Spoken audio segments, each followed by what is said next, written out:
सो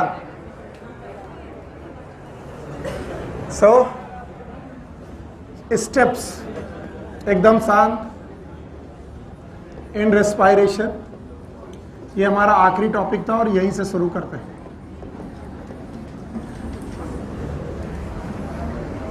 हमने कहा था पहला स्टेप हमारे लिए ब्रीदिंग है,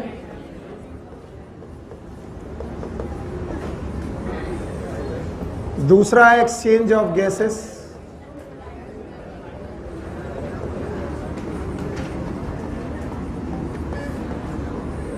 एकदम शांत एट एल्वुलाई, तीसरा है transport of gases,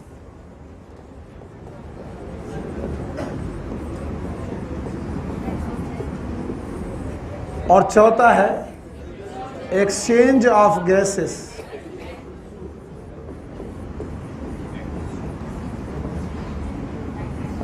eight tissue, और पांचवा है सेलुलर रेस्पायरेशन। कल बहुत मन लगा करके हम लोगों ने इन सब चीजों को पढ़ा कि हमारे रेस्पायरेशन में 5 पार्ट है। और एक और इंफॉर्मेशन, 246 के हिसाब से आज 246 है, तो आज मैं आपको अलाउ करता हूं कि आज क्लास नहीं है, तो इसका मतलब we will start with the Saturday, ठीक है। तो आज 246 को मैं एग्जाम कर रहा हूं, इसका मतलब आज शाम को कोई क्लास नहीं, और कल आपको आना नहीं है शाम को। कल किसको आना है? R2 को। तो सैटरडे को आपको आना है। आज दिन कौन सा है? थर्सडे। हाँ नहीं बेटा, चूंकि अभी हम लोगों ने इनको बताया नहीं है, बाकी लोगों को पूरी तरीके से सूचना नहीं है, फिर गड़बड़ हो जाएगा, शाम को हौच पौच होगा। तो आज भर के लिए और माफ कर दो, कल आएगा R2, परसों आप लोग आ जाएंगे। तो आज शाम की क्लास तो एंजॉय करिए, ठीक है? ठीक, तो बताओ कितने स्टेप हैं? 5। पहला कौन? ब्रीदिंग, दूसरा, तीसरा ट्रांसपोर्ट, और चौथा सेल। इन दोनों का नाम एक्सटर्नल रेस्पायरेशन। हाँ, इसका ट्रांसपोर्ट ऑफ गैस, इसका सेल। इसे हमें पढ़ना, बाकी ये 4 स्टेप पढ़ने हैं। इसमें पहला, तो हमारा नेक्स्ट टॉपिक है ब्रीदिंग और मैकेनिज्म ऑफ ब्रीदिंग। तो सबसे पहले मैकेनिज्म ऑफ ब्रीदिंग को समझते हैं। Next topic is mechanism of breathing.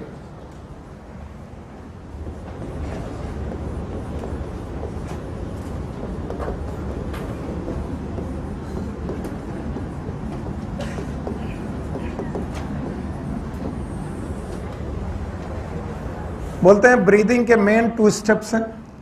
There are 2 step in breathing. One is known as inspiration,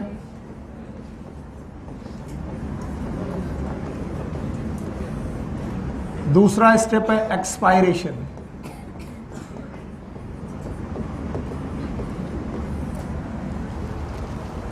Inspiration is also known as inhalation,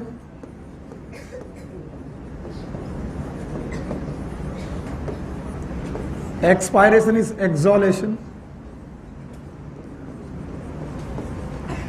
अब ये चीजें समझाने की नहीं है, तो आप लोग रोज करते हो, ब्रीद इन और breathe out. Inhalation is breathe in, exhalation is breathe out. Lungs के रेस्पेक्ट में बहुत ध्यान देना है, हर एक चीज का एक मैकेनिज्म होता है। So here is 2 lungs, yes, एक राइट और एक left, in a cavity known as thoracic cavity. तो we have the thoracic cavity, okay. तो बताओ लंग्स का के रेस्पेक्ट में एटमॉस्फेयर से, कहां से बेटा? एटमॉस्फेयर से गैसेस का लंग्स की तरफ जाना, इंस्पायरेशन, और लंग्स की तरफ से वापस आना, एक्सपायरेशन। तो याद रखना, ये आएंगी तो निकलेंगी नोज से। किससे? नोज। तो हमें फील होगा नोज और माउथ से, एयर का अंदर इंस्पायरेशन और एयर का आउटर एक्सपायरेशन। और इंस्पायरेशन और एक्सपायरेशन के लिए भी नीड 2 कैविटीज। अगर ये भूले नहीं हो तो यस जल्दी बोलोगे। इस कैविटी का नाम क्या ये थोरेसिक कैविटी है? और इस कैविटी का नाम? तो पल्मोनरी कैविटी और थोरेसिक कैविटी सेम थिंग और डिफरेंट थिंग? और मैंने बताया था एक निगेटिव प्रेशर पर है, कौन? Thoracic cavity. और कल मैंने वो लाइन पढ़ाई थी कि any change in thoracic cavity will reflect in, अगर मैं थोरेसिक कैविटी बढ़ाऊं तो पल्मोनरी कैविटी बढ़ जाए, और अगर मैं थोरेसिक कैविटी घटाऊं तो पल्मोनरी कैविटी, क्योंकि लंग्स पे हमारा कंट्रोल नहीं, हम लंग्स को फुला और कम नहीं कर सकते, तो हम किसको फुला और कम करें? थोरेसिक। तो जब हम थोरेसिक कैविटी को फुलाएंगे तो लंग्स फूल जाएंगे, थोरेसिक कैविटी को श्रिंक करेंगे तो लंग्स भी श्रिंक। तो how many cavity we have? एक कौन? पल्मोनरी कैविटी, दूसरा थोरेसिक। और बेटा कितने प्रोसेस हैं? दो। एक कौन? इंस्पायरेशन, दूसरा सांस लेना, सांस छोड़ना एक्सपायरेशन। और इनकी बहुत सिंपल मैकेनिज्म है, अगर समझ में आए तो, नहीं समझ में आए तो मुश्किल है। चलो हटाते हैं इसे। चलो अब आपको थोरेसिक कैविटी का लॉन्गिट्यूडनल व्यू दिखाना है, तो ट्रांसवर्स की लॉन्गिट्यूडनल, तो आगे पीछे साइड में रिब्स। तो साइड में ध्यान सुनना, अगर मैं इसे मानूं कि ये सर स्टर्नम है, यस और no? It is sternum, okay. ये वाला base of neck, base of neck के बाद जो मैं ये बना रहा हूं ये क्या है? थोरेसिक वर्टेब्री। प्लीज इन्हें मान लीजिएगा कि थोरेसिक वर्टेब्री स्ट्रक्चर बहुत अच्छे नहीं होते मेरे, मैं जानता हूं, आप इन्हें वर्टेब्री मान लीजिएगा। कौन सी वर्टेब्री है? अच्छा बताओ यहां पर कौन है? डायफ्राम। हाँ, और लॉन्गिट्यूडनल सेक्शन में चूंकि रिब्स कट जाएंगी तो मुझे दिखानी नहीं चाहिए, एक्चुअली मुझे रिब्स काट जाएंगी, दिखानी नहीं चाहिए, लेकिन मैं दिखाऊंगा, आपको एज्यूम करना पड़ेगा। अजीब सा सेक्शन है जो बना रहा हूं मैं, तो आपको बनाना पड़ेगा। यस बताइए, यहां पर कुछ होंगी, क्या ये रिब्स हैं? यस, रिब्स में मसल्स हैं, नाम बताओ। हाँ, क्या ये इंटरकॉस्टल मसल है? Yes. So these muscles are known as intercostal muscles. ये देखना, इनको रटना नहीं है तो तुमको मैं बताऊं, जो रिब्स होती हैं एक्चुअली उनका नाम होता है कॉस्टम। बोलो क्या नाम? कॉस्टम का मतलब होता है रिब्स। तो दो रिब्स के बीच की मसल का नाम इंटरकॉस्टल मसल। फिर से बोलो, इंटरकॉस्टल मसल, ओके। और एक मस्कुलर बेटा बहुत बड़ा मसल है जो हमारे थोरेसिक कैविटी और एब्डोमिनल कैविटी को बचाता है, बोलो कौन? So this is diaphragm. बोलो कौन? डायाफ्राम। तो ये बताओ मसल है, this is diaphragm, these are internal external. याद रखना, इन मसल को हम लोग बोलते हैं इंटरकॉस्टल मसल। और intercostal muscles are of two type, दो प्रकार की हैं। एक का नाम है इंटरनल इंटरकॉस्टल मसल। बोलो क्या? Internal intercostal muscle. और दूसरी है एक्सटर्नल इंटरकॉस्टल मसल।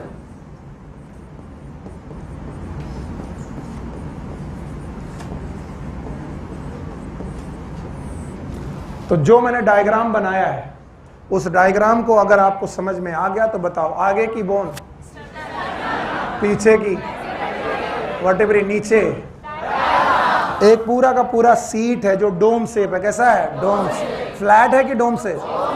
यानी ये तिरछा है, इस तरीके का डोम शेप है। अगर आप एज्यूम कर सको तो उल्टा भगोने जैसा, याद रहेगा?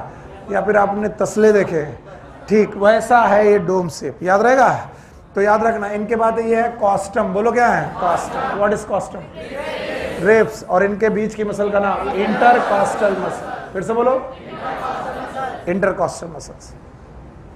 और कल मैंने आपको एक्सिस सिखाई थी, याद है? तो बताओ भाई, अगर आपको एक्सिस याद है और ये थोरेसिक कैविटी है, तो मैंने बोला था इस एक्सिस का नाम, मैंने कहा था इतना सीख के जाओ। बोलो एंटीरियो पोस्टीरियर, एंटीरियो पोस्टीरियर, पक्का? और इस एक्सिस का नाम, क्या ये डॉर्सोवेंट्रल है? डॉर्सोवेंट्रल। तो कोई भी चीज अगर ना समझ में आ रहा है तो बताना। अगर मेरी एक्सिस इस तरीके से जाए, नेक से डायाफ्राम में जाए, एंटीरियर को, ये वाला पोर्शन एंटीरियर, ये वाला डॉर्सल, ये वाला। अगर मैं एक रॉड यहां से घुसाऊं, यहां निकालूं, डॉर्सो वेंट्रल, पक्का?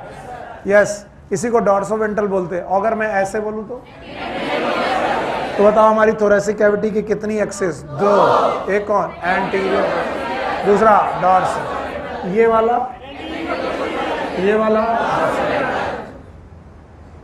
ओके। कितनी मसल्स? एक डायाफ्राम और एक इंटरकॉस्टल। इंटरकॉस्टल मसल हो गई। और इंटरकॉस्टल मसल भी कितने प्रकार की? 2। एक कौन? इंटरनल इंटरकॉस्टल, दूसरी एक्सटर्नल इंटरकॉस्टल मसल। जैसे डंडा उठाओ, कोई और हो दिख जाए ऐसा कोई डंडा तो बताओ। Thank you. बस हो जाएगा। लाओ बैठ जाओ। Just try to see this. If these are the ribs, क्या बेटा? ओके, ये रिब है। ऐसी हमारे पास 12 पेयर, बोलो कितनी? 12 इधर, 12 इधर, तो 12 पेयर। 1 पेयर, 2 पेयर, 7 3 2, सुना है? 7 3 2, वो भी मैं पढ़ाऊंगा। अभी तो कुल मिला के बोलो 12 इधर और 12 इधर। कहां से कहां? स्टर्नम से रिब्स, स्टर्नम से रिब्स। कितनी पसलियां? 12 बाईं तरफ, 12 दाईं तरफ। तो ये रही हमारे पास 2 कॉन्जिक्यूटिव, कोई भी 2 कॉन्जिक्यूटिव लगातार की रिब्स, कोई भी 2 रिब्स। ओके, इन 2 रिब्स पे हैंकी कहां गया मेरा? पकड़ो।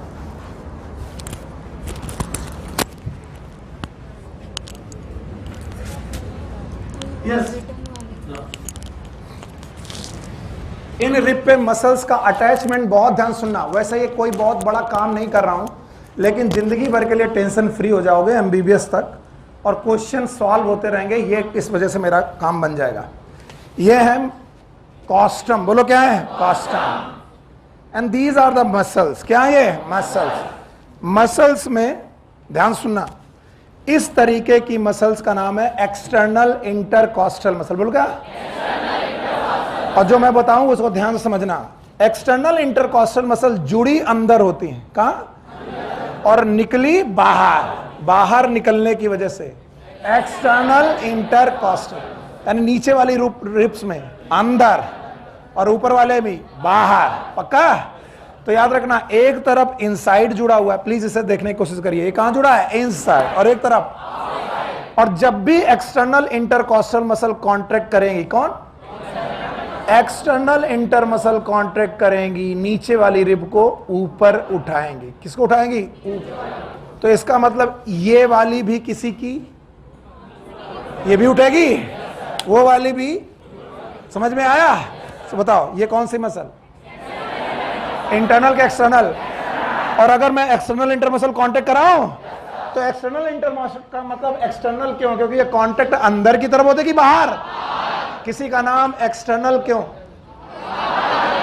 तो बाहर। तो ये मसल कॉन्ट्रैक्ट होगी तो अंदर की तरफ कि बाहर की तरफ? और अगर बाहर की तरफ कॉन्ट्रैक्ट होगी तो रिब्स वहीं रहेगी कि ऊपर उठेगी? ऊपर। Just try to see this in your ribs. If there is external intercostal muscle, और अगर वो कॉन्ट्रैक्ट हुई तो ये खींचेगी किसको? नीचे वाले को। तो बताओ, मैं 7वीं ने किसको खींच, छठी ने किसको खींचा? 7वीं को। छठी को 5वीं ने, 5वीं को 4थी ने, 4थी को तीसरी को, दूसरी को पहली फिक्स है। तो पहली से लेकर 7वीं तक सारी रिब्स बची की खिंच गई? खिंच गए। और खिंची तो कहां आई? अंदर की बाहर? Just try to see this. It is external intercostal muscle contraction. Yes और नो? अभी भी नहीं आया? आया? तो बताओ, एक्सटर्नल इंटरकॉस्टल मसल अगर कांटेक्ट हुई, कौन सी मसल? तो अगर एक्सटर्नल इंटरकॉस्टल मसल कांटेक्ट हुई तो जो मैं पूछूं वो बताना। एक्सटर्नल इंटरकॉस्टल मसल अगर कांटेक्ट हुई तो बताओ, रिब्स अंदर आई कि बाहर? स्टर्नम अंदर की बाहर? बाहर। तो स्टर्नम अगर बाहर आई तो बताओ, स्टर्नम अपनी पोजीशन वही रखी कि चेंज कर दी? तो जो व्हाइट वाला है, it is a change position. Yes और नो? और रिब्स भी बाहर मतलब upward and forward, upward and forward. Motion नहीं समझ में आ रहा तो फिर से देखो, रिप्स अपवर्ड एंड फॉरवर्ड, किसकी वजह से? External intercostal. तो बोलते हैं external intercostal muscle when contract, जब भी ये कॉन्ट्रैक्ट करेंगी ये रिप्स को फॉरवर्ड करेंगी। कहां करेंगी? फॉरवर्ड। फॉरवर्ड मतलब आगे, and upward, forward and upward. और फॉरवर्ड एंड अपवर्ड बड़ा हुआ, फॉरवर्ड और अपवर्ड अगर बाहर आया तो रिब केज अंदर की बाहर, तो जो आपका कंकाल है हड्डियों का पसलियों का वो अंदर की बाहर, और स्टर्नम भी बाहर, और स्टर्नम भी बाहर। तो बताओ ये वाली एक्सिस कौन सी एक्सिस? डॉर्सी वेंट्रल एक्सिस घटी की बढ़ गई? बढ़ गई। सर नहीं आया? आया? तो बताओ डॉर्सी वेंट्रल एक्सिस क्यों बढ़ी? कौन सी मसल कांटेक्ट हुई? External intercostal, external intercostal. और उसी समय डायाफ्राम कांटेक्ट हुआ। कौन कांटेक्ट हुआ? और डायाफ्राम जब कांटेक्ट होगा तो डोम हो जाएगा कि फ्लैट? हाँ?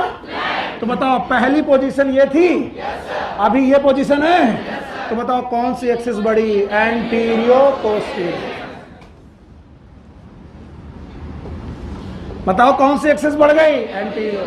तो बताओ डायाफ्राम नीचे आया। कहां आया? नीचे। अब आपने ग्लास में गुब्बारा बांध रखा, गुब्बारा नीचे खींचा, बताओ ग्लास का वॉल्यूम घटा कि बढ़ गया? बढ़ गया। नहीं समझ में आया? तो बताओ डायाफ्राम कांटेक्ट होने पर कौन सी एक्सिस बढ़ी? और एक्सटर्नल इंटरकॉस्टल। तो बोलते हैं डायाफ्राम जब कॉन्ट्रैक्ट हुआ, एनसीईआरटी लिखती है डायाफ्राम जब कॉन्ट्रैक्ट हुआ, रिलैक्स की कॉन्ट्रैक्ट, तो ये डोम हो गया कि फ्लैट? और अगर ये फ्लैट हो गया तो कौन सी एक्सिस? एंटीरियो पोस्टीरियर एक्सिस ये बढ़ गई। अब जरा ध्यान सुनो, डायाफ्राम ने किसे नीचे दबाया? डायाफ्राम ने किसे नीचे दबाया? एब्डोमेन। फिर से बोलो, फिर से बोलो। और एक्सटर्नल इंटरकॉस्टल ने किसको बाहर निकाला? स्टर्नम और रिब्स। तो थोरेसिक कैविटी का वॉल्यूम घटा कि बढ़ गया? बढ़ गया। हाँ? और हमें बताया गया है PV is equal to N R T. सुने हो? What is P? V N R constant T. Thoracic cavity का temperature constant, constant. Thoracic cavity में आर भी कांस्टेंट। अभी नई गैस घुसी नहीं है, अभी नई गैस घुसी और तब ये हो रहा है, तो नंबर ऑफ मोल भी कांस्टेंट। तो P is inversely proportional to V। क्या बढ़े? क्या कम होगा? क्या बढ़े? क्या कम होगा? तो बताओ जब तुमने एंटीरियो पोस्टीरियर एक्सिस बढ़ाई और डॉर्सो वेंट्रल एक्सिस बढ़ाई, क्या बढ़ गया? So volume will increase. कोई बेवकूफ भी होगा जो नहीं बता पाएगा। वॉल्यूम घटा के बढ़ गया, और अगर वॉल्यूम बढ़ गया तो प्रेशर डिक्रीज। बढ़ गया किसके रेस्पेक्ट में? एटमॉस्फेयर। और एटमॉस्फेयर के रेस्पेक्ट में प्रेशर बढ़ा कि घट गया? और चीजें कहां से? हाई प्रेशर से लो चली। तो बताओ इंस्पायरेशन हुआ कि एक्सपायरेशन? इंस्पायरेशन। अभी भी नहीं आया? तो बताओ इंस्पायरेशन में कौन सी दो मसल इन्वॉल्व है? ये लोग इसको इतना हवा बना देते हैं कि मैं घबरा जाता हूं कि इसको क्यों नहीं समझ में आता। बोला गया इंस्पायरेशन में कौन सी दो मसल पर इन्वॉल्व है?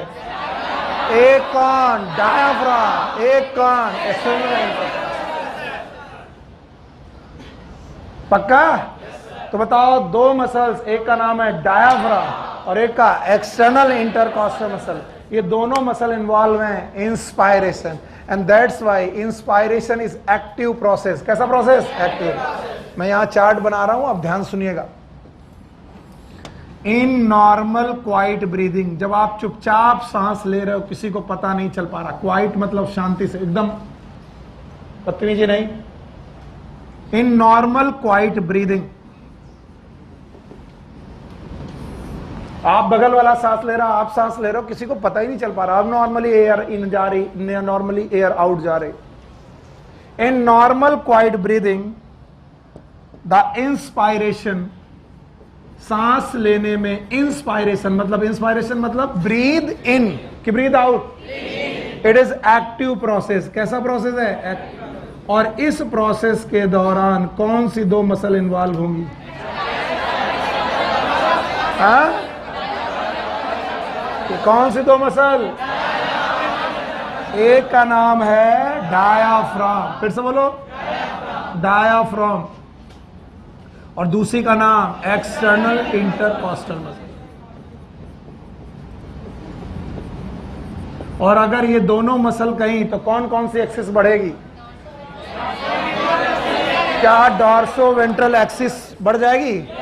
एक स्टूल उठाओ, डॉर्सो वेंट्रल एक्सिस क्या बढ़ जाएगी? No sir. और बताओ एंटीरियो पोस्टीरियर एक्सिस बढ़ जाएगी? तो दोनों एक्सिस बढ़ जाएंगी। माफ करिएगा, मेरे पास इससे बेटर कोई एग्जांपल नहीं है। If it is a base of neck, it is a base of and it is a diaphragm, तो you have to assume the diaphragm. यहां पर एक डायाफ्राम एज्यूम करना पड़ेगा। मान के चलो यहां एक मेम्ब्रेन लगी, और मेम्ब्रेन कैसी लगी है? डोम से। फिर से बोलो, डोम से। कैसी? तो अगर डोम से मेम्ब्रेन है तो बताओ ये मेम्ब्रेन ऊपर उठी है कि नीचे? ऊपर। हाँ, ऊपर।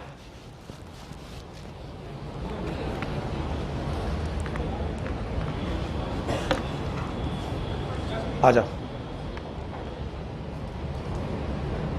ऐसे पकड़ो,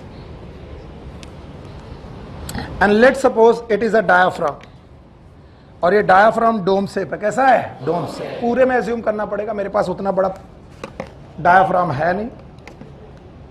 सी, इसको पकड़ो, यहां पर टोपी लगा दे। अरे ठीक है, मेरा ही कपड़ा गंदा होगा तो ठीक है, इसको पकड़ो। And now this is a diaphragm. जरा इसको देख लो, डायाफ्राम। समझ गए?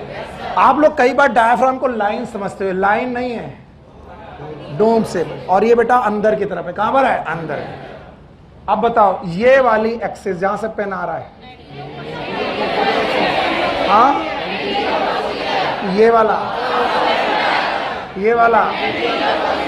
ये डॉर्सो वेंट्रल कैसे बढ़ा, याद हो गया? अगर मैं इसको पकड़े रहना बेटा, अगर मैं इस डायाफ्राम को, किसको बेटा? डायाफ्राम खींचूं,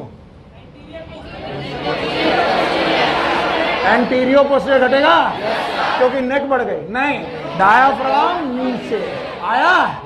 इसका मतलब कौन सी एक्सिस बढ़ी? एंटीरियो पोस्टीरियर। तो बताओ डायाफ्राम खींचने पर डायाफ्राम किसको धक्का मारेगा? नीचे। नीचे कौन है? एब्डोमेन। हाँ, abdomen. Thank you very much. नीचे कौन है? एब्डोमेन। तो बोलते हैं जैसे ही डायाफ्राम नीचे धक्का जाएगा एब्डोमेन हिलेगा। कौन हिलेगा? एब्डोमेन। तो एब्डोमेन के जितने भी कंटेंट हैं वो हिलेंगे। इसलिए जब आप नॉर्मल क्वाइट ब्रीदिंग कर रहे हो, क्या? तो एक्सटर्नल इंटरकॉस्टल का मसल का रोल केवल 10 से 20% ही है। उस ब्रीदिंग में 80 से 90% रोल केवल डायाफ्राम का है। इसका मतलब पूरी सांस लेने में किसका ज्यादा रोल, किसका कम? External intercostal muscle. इसलिए नॉर्मल क्वाइट ब्रीदिंग में चेस्ट बार बार मूव नहीं करता। कौन ज्यादा मूव? डायाफ्राम। तो अगर मैं रेस्पिरेटरी रेट काउंट करने के लिए बोलूं, क्या? एवरीवन हियर, लिख तो तुम लोगे ही, और लिखने दूंगा मैं। कुछ बच्चे लिख पा रहे हो? खड़े हो, शर्माना नहीं। जब लिख पाना, जब आ जाए तो बताना, और ना आए तो तुरंत हाथ उठा देना कि सर नहीं आया, फिर से बताओ। तो फिर बताऊंगा, पैसा लिया है तुमसे, बैठो। अभी तुम ही नहीं बोलोगे तो कैसे माने? बता ठीक? अरे कल एक्चुअली मुझे अपना बचपन याद आ गया। और मुझे समझ में आता नहीं था, केमिस्ट्री पढ़ने आया था तो मुझे मालूम था मोल माने मस्सा। तो जब टीचर ने पूछा do you know about the mole, हमने कहा यस। मोल माने? बोले व्हिच इज सल्फ्यूरिक एसिड। मैंने कहा HCl। This was my standard. मैं गांव से आया था, 12th किसी तरीके से नकल से पास कर लिया था। और यहाँ पर इतने अच्छे अच्छे स्मार्ट लड़के हैं, लड़कियां, वो सब कुछ जानते थे। तो मैं बैठ के घर में रोता था, कहाँ फंस गया, क्या तैयारी करने लगे। लेकिन मेरे जैसे बेवकूफ का सिलेक्शन हो गया। मैं MBBS कर लिया हूं बेटा, पास हूं, नौकरी भी कराया। तो तुम तो होशियार हो यार, कम से कम तुम्हें सल्फ्यूरिक एसिड मालूम है? बताओ। H2SO4 तुम हमसे ज्यादा होशियार हो। जब मेरा हो सकता है तो तुम्हारा तो 100% हो सकता है। देखो अभी सुनो शांति से। तो हमारे पास एक एक्सिस कौन सी है? एंटीरियो पोस्ट, और एक कौन सी? डॉर्सोवेंट्रल। तो जब मैं एमबीबीएस के पोस्टिंग में गया, जब मेरे को मरीज के पास भेजा गया, और ये प्रोफेसर जानबूझ के करते हैं, प्रोफेसर ने कहा कि वो पेशेंट नंबर बेड नंबर 4 में जो पेशेंट है उसका रेस्पिरेटरी रेट काउंट करके आओ। तो मैंने कहा रेस्पिरेटरी रेट कैसे काउंट करते हैं? I was totally out of my mind, मुझे मालूम नहीं था कैसे काउंट करते हैं। तो वहां एक बूढ़े दादा सो रहे थे, तो मैंने उनके नाक के सामने हाथ लगाया। ऐसे ही काउंट करते होंगे। और वो प्रोफेसर वहां से मुझे धीरे से देख रहा और हंस रहा। उसने कहा काउंट करके आओ कि 1 मिनट में कितनी बार सांस ले रहा है। तो मैं बाप गया, दादाजी को देख रहा हूं, दादाजी की आंख खुली, बोले कौन है? हमने कहा सांस गिनना है। तो बोले गिनो।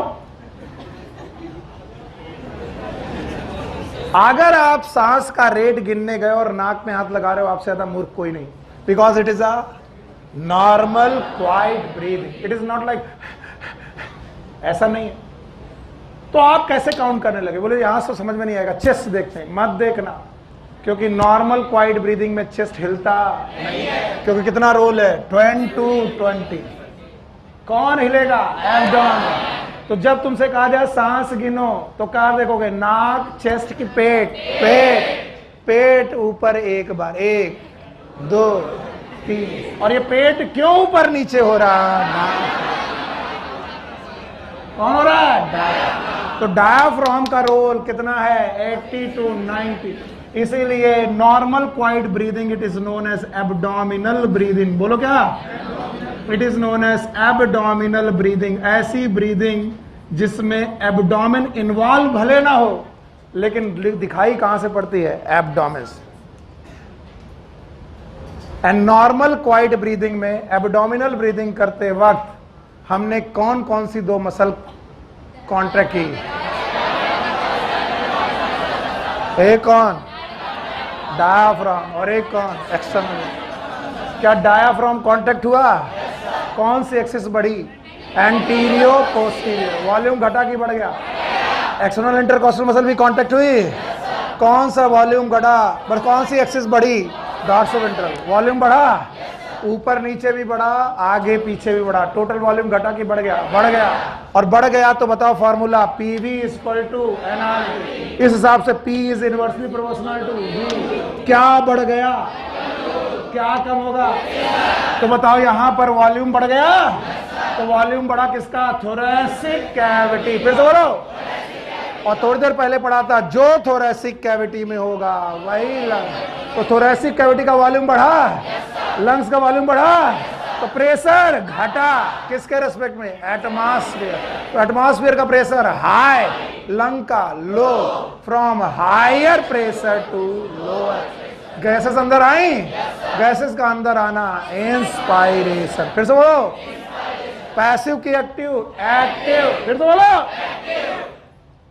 और याद रखना, expiration is passive process. Expiration is, सांस छोड़ने में कोई मेहनत नहीं लगानी है। बोले क्यों नहीं लगानी? सांस लेने में मेहनत लग रही है। Expiration is passive. क्यों पैसिव? क्योंकि जो मसल कांटेक्ट थी उसका नाम क्या था? डायाफ्राम। और ये जिंदगी भर कांटेक्ट नहीं रहेगी, तो इलास्टिसिटी की वजह से रिकॉइल करेगी, और रिकॉइल करेगी तो अपनी पोजीशन में पहुंच जाएगी। नहीं आया? और जब वो वापस पहुंची तो फ्लैट से क्या हो गई? डोम। और एक्सटर्नल इंटरकॉस्टल मसल भी हमेशा कांटेक्ट, तो वो भी बेटा रिलैक्स करेंगे। रिलैक्स करेंगी तो वो भी अपनी पोजीशन में पहुंच जाएंगी। यहां से फिर से यहां पहुंच गए, तो बताओ क्या घटा? एंटीरियो पोस्टीरियर एक्सिस। क्या घटा? हाँ? और तब तक एयर अंदर आ चुकी थी, तो ये ओरिजिनल जैसा कि ओरिजिनल से ज्यादा एयर है? ओरिजिनल से ज्यादा। और इसलिए यहाँ वॉल्यूम घटा कि बढ़ गया? घट गया। प्रेशर बढ़ गया। प्रेशर अगर यहाँ से बढ़ गया तो हाई प्रेशर से इंस्पायरेशन के एक्सप्रेस कराना पड़ा। कराना पड़ा कि अपने आप? अपने आप। क्या कराया? क्या हो गया? कई बार लोग पूछते हैं एक्सपायरेशन के लिए मसल बताओ। No muscle involve in expiration, क्योंकि मसल का इन्वॉल्वमेंट नहीं है। there is a no involvement of muscle.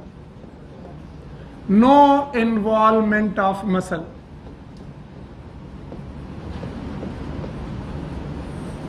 Only elastic recoiling.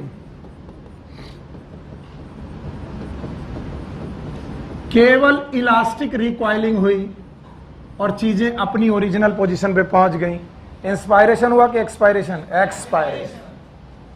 लिख लिया बेटा? हटा दें? नहीं लिख लिया? अब मैं पूछूंगा तो बता दोगे? तो अब मैं पूछूंगा तो बताना.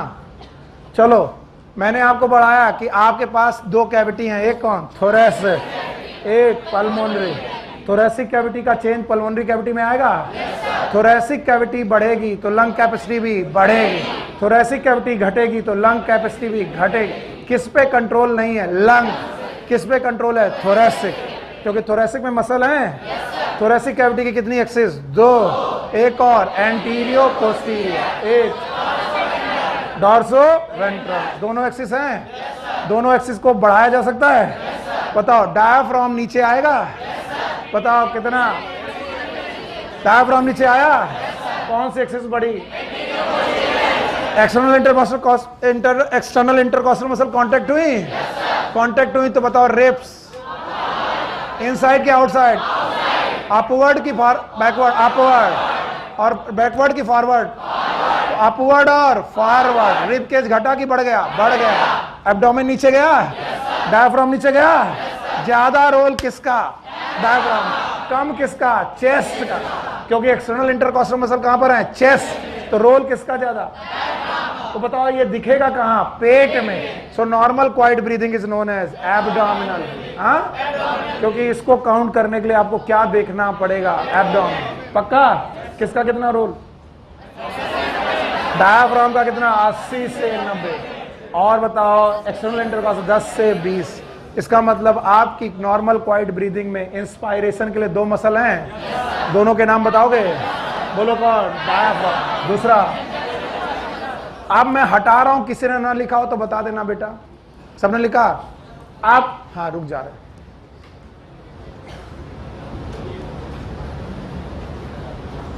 क्योंकि जब तक मैं पूछ नहीं लूंगा आगे बढ़ने का कोई मतलब नहीं. ये सब देखने में बड़े अच्छे लगते हैं, ब्रेन में नहीं है, बेकार है. टीचर को लगता है उसने बहुत अच्छा पढ़ा है, बच्चे को कुछ समझ में नहीं आया. हर टीचर को अच्छा लगता है उसको बड़ा उसने, क्योंकि वो तो समझ ही रहा है. अभी हटा दूं? पक्का कोई बंदा हाथ उठाए जिसको ना लिखा हो? Okay, thank you. अब बताओ, थोरैक्स दिख रहा? ऊपर, नेक, नीचे, साइड में, रेप, आगे, पीछे. क्या यहां मसल हैं? इंटरकॉस्टल. एक की दो? एक एक्सटर्नल, दूसरा इंटरनल. मैंने इंटरनल को छुआ? एक्सटर्नल छुआ है? एक्सटर्नल अंदर कांटेक्ट होगी, बाहर? बाहर कांटेक्ट. रिब बाहर आएगी, फॉरवर्ड होगी, रिब केस आगे बढ़ेगा. स्टर्नम आगे की बाहर? तो बताओ ये एक्सिस बढ़ेगी. इसका नाम डॉर्सल, इसका नाम वेंट्रल. डॉर्सो वेंट्रल एक्सिस बढ़ गई, वॉल्यूम घटा की बढ़ा. उसी समय डायफ्राम नीचे गया. डायफ्राम नीचे गया, एब्डोमेन पुश किया. Axis antero posterior. Antero posterior भी बढ़ी, डॉर्सो वेंट्रल भी बढ़ी. Volume P is inversely proportional to V. Volume बढ़ा, प्रेशर कम. हाई प्रेशर से लो प्रेशर. इंस्पायरेशन की एक्सपायरेशन. डायफ्राम वापस, रिब्स वापस, वॉल्यूम घटा, प्रेशर बढ़ा. एक्सपायरेशन. आउटसाइड की इनसाइड की इनसाइड से आउटसाइड. तो कितने प्रोसेस? दो. एक कौन? इंस्पायरेशन, दूसरा एक्सपायरेशन. क्वेश्चन इससे नहीं बनेगा, पूछेंगे कौन सी मसल इंस्पायरेशन? दो. डायफ्राम. कौन सी मसल इंस्पायरेशन? नो. फिर कैसे? Elastic recoil. जो जहां तक पहुंच गया, डायफ्राम कांटेक्ट था, वापस छोड़ा. एक्सटर्नल इंटरमसल कांटेक्ट थी, वापस छोड़ी, तो वापस पहुंच गई, तो वॉल्यूम घट गया. और घट गया तो प्रेशर, और प्रेशर बढ़ गया तो हवा उच्च वायु दाब से निम्न की तरफ गैसेस गई. आपकी बार उच्च वायु दाब लंग्स में है, निम्न वायु दाब एटमॉस्फेयर है. Air from lungs to out. कितने प्रोसेस? एक कौन? इंस्पायरेशन और एक एक्सपायरेशन। नाउ फोर्सफुल ब्रीदिंग, दूसरा पॉइंट, फोर्सफुल ब्रीदिंग। ये नॉर्मल क्वाइट ब्रीदिंग है कि फोर्सफुल? फोर्सफुल। अब हम फोर्सफुली ब्रीथ कर रहे हैं। अभी देखो, देख लो वरना तुम गड़बड़ करो। अभी मैं नॉर्मल ब्रीथ कर रहा हूं, आपको पता भी नहीं चल रहा। अब देखो, forceful inspiration, please don't laugh, मेरे पास और कोई तरीका नहीं है। चलो, ये नॉर्मल ब्रीदिंग हो रही है। फोर्सफुल इंस्पायरेशन, ये forceful, no, it's normal expiration. यही पागल हो तुम। फिर सुनो, छोड़ करके शान वीडियो बनाना बंद करो, मत करो नाटक। मुझे बिल्कुल पसंद नहीं है। चलो ये बताओ, ये नॉर्मल ब्रीदिंग हो रही है? सांस आ रही है, जा रही है। नॉर्मल क्वाइट ब्रीदिंग कहां पता चल रहा है? एब्डोमेन। कहां कम पता चल रहा है? Chest. Forceful inspiration, forceful inspiration, ये नॉर्मल एक्सपायरेशन, फोर्सफुल एक्सपायरेशन। तो फोर्सफुल इंस्पायरेशन के बाद आप फोर्सफुल एक्सपायरेशन करोगे, ये जरूरी है? नहीं। फिर से सुनो भाई, देखो,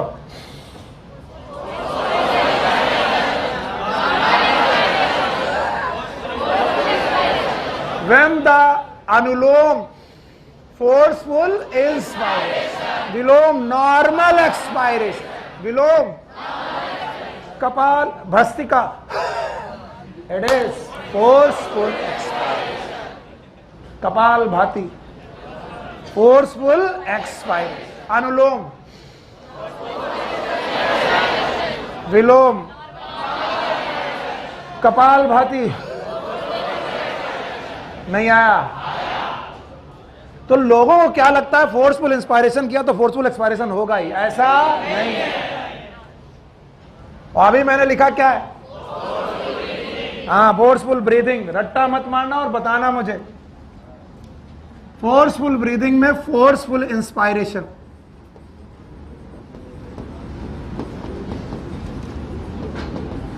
और फोर्सफुल इंस्पायरेशन में भी वही दोनों मसल्स फिर से बनाए, याद है? बोलो इसका नाम स्टर्नम, और ये क्या थी? वर्टिब्री, याद है? और ये वाला डायाफ्राम। अब फोर्सफुल एक्सपायरेशन में जो डायाफ्राम यहां रुकता था, अब वहां रुकेगा। मतलब और कम की और ज्यादा, और ज्यादा। यस और नो? और जो स्टर्नम यहां रुकती थी, आज वो यहां रुक रही है। क्यों? क्योंकि एक्सटर्नल इंटरकॉस्टल मसल का फंक्शन कम की और ज्यादा, और ज्यादा। तब मसल इज सेम। कौन सी? एक कौन सी? डायाफ्राम, और एक कौन सी? एक्सटर्नल। बताइए, फोर्सफुल इंस्पायरेशन में वही दोनों मसल हैं, द सेम टू मसल्स। बोलो दोनों के नाम बताओ। एक कौन? डायाफ्राम, डायाफ्राम, लेकिन उसका फंक्शन कम की ज्यादा? ज्यादा। और दूसरा कौन? External intercostal muscle, external intercostal muscle.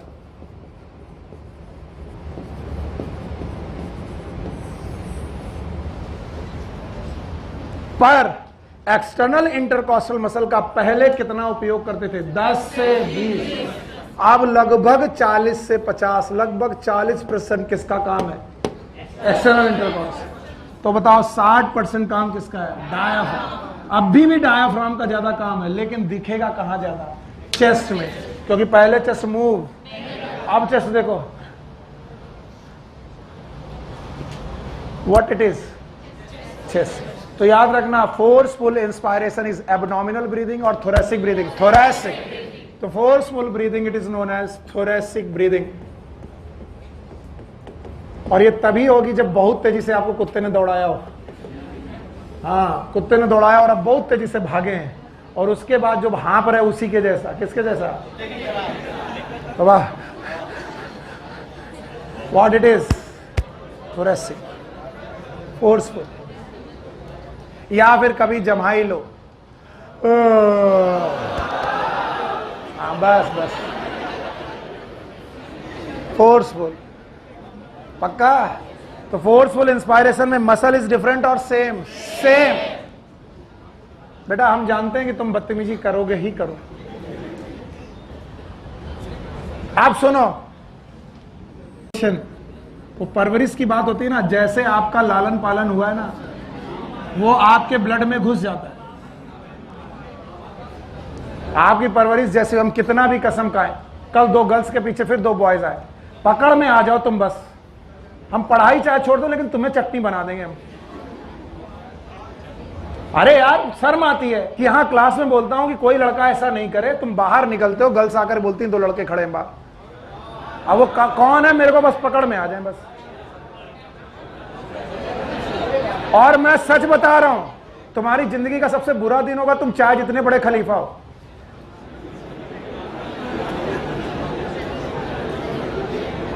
और जब तक तुम्हारे पापा यहां आ नहीं जाएंगे तब तक तुम्हारा सारा टेडी और सारा प्रॉमिस यहीं रखवा लूंगा मैं।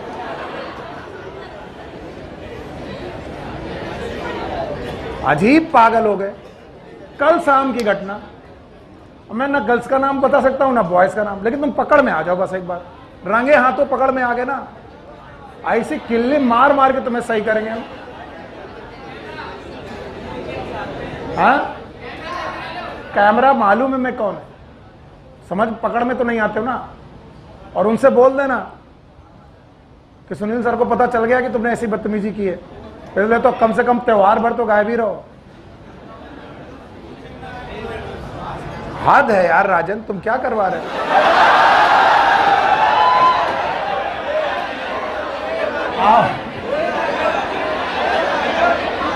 एक कौन है? Forceful inspiration. फिर से बोलो, फोर्सफुल इंस्पायरेशन में मसल बदल गई कि वही है, पर उनका रोल घटा कि बढ़ गया? बढ़ गया।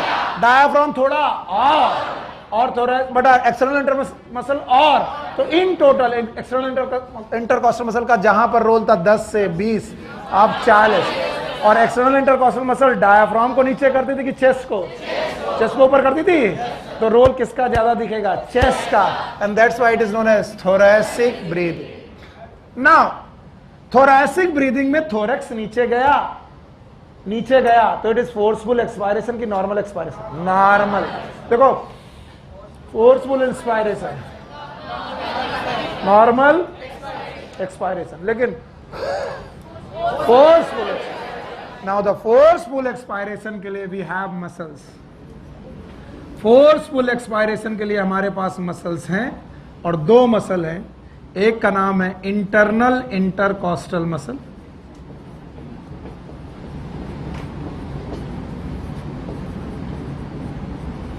और दूसरी है एब्डोमिनल मसल्स।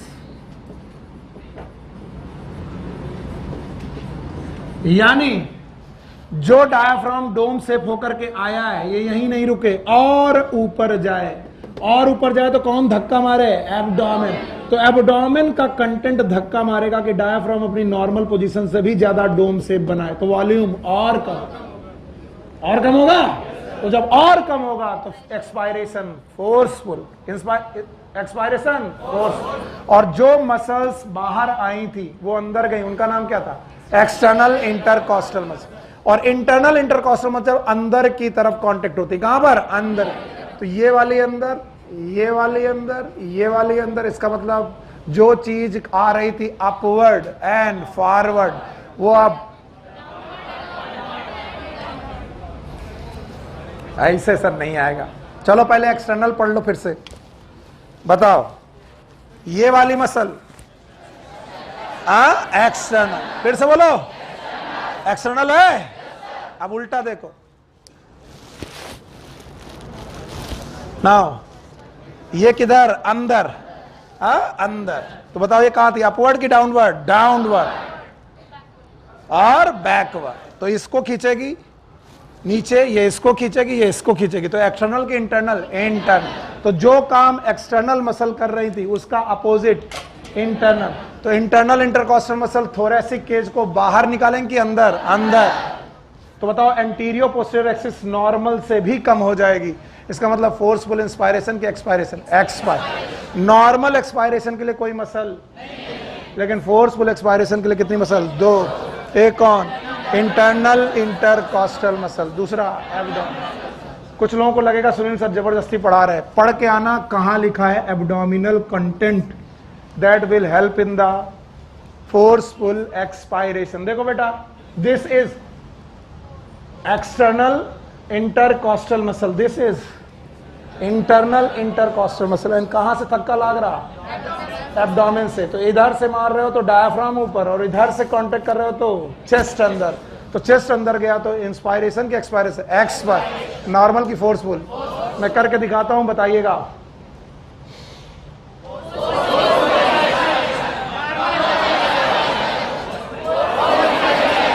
अंदर गया, कौन लेके गया? Internal intercostal. कौन ऊपर भेजा? एब्डोमिनल। 6 पैक, 7 पैक, 8 पैक, समझ रहे हो? 8 पैक, 6 पैक, 10 पैक जो बनाते रहते हो, family pack. These are the abdominal muscles. कौन सी मसल? तो सर का एब्डोमिनल मसल फैमिली पैक है, हाँ? तो फैमिली पैक अंदर जाने में दिक्कत है, यस, लेकिन वो कोशिश करेगा। गैस कितनी बाहर आ सकती है, that is known as abdominal muscle. तो बताओ, फोर्सफुल इंस्पायरेशन की एक्सपायरेशन? एक्सपायरेशन। आया? हटा दें? तो बताओ, आप बताना, बहुत टाइम लगा लिया। मैकेनिज्म ऑफ ब्रीदिंग समझ में आई? ब्रीदिंग एक प्रकार की कि 2? एक और नॉर्मल क्वाइट ब्रीदिंग, ये है तुम्हारा पढ़ाई।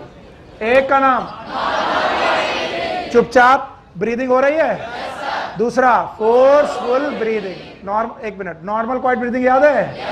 नॉर्मल क्वाइट ब्रीदिंग में हमने 2 मसल्स इंस्पायरेशन में लगाई, एक का नाम एक्सटर्नल इंटरकॉस्टल मसल और एक डायफ्राम। किसका रोल ज्यादा? एक्सटर्नल से का कम, फिर भी वॉल्यूम घटा कि बढ़ गया? बढ़ गया। प्रेशर कम, बाहर प्रेशर ज्यादा। हाई प्रेशर से लो प्रेशर, इंस्पायरेशन हुआ, डायफ्राम अपनी पोजीशन पे आया, एक्सटर्नल इंटरकॉस्टल अपनी पोजीशन पे आई, तो जो बढ़ा था वो घट गया, वॉल्यूम घटा, प्रेशर बढ़ा। हाई प्रेशर से low pressure, inspiration and expiration. ये normal inspiration, normal. Now normal के बाद forceful inspiration. External intercostal muscle का रोल कम की और ज्यादा? डायफ्राम का रोल और ज्यादा, वॉल्यूम और बढ़ेगा, और बढ़ेगा तो एयर और आए, फिर नॉर्मल भेजोगे, डायफ्राम वापस, एक्सटर्नल इंटरकॉस्टल मसल वापस, नॉर्मल ब्रीदिंग हुई, इसमें मन नहीं मारा, बोले और निकालेंगे, दैट इज फोर्सफुल एक्सपायरेशन। क्या दबाया? चेस्ट। क्या दबाया? डायफ्राम। डायफ्राम ज्यादा कैसे दबा सकते हो? एब्डोमेन से। और चेस्ट ज्यादा कैसे दबा सकते हैं? Internal intercostal muscle. यस,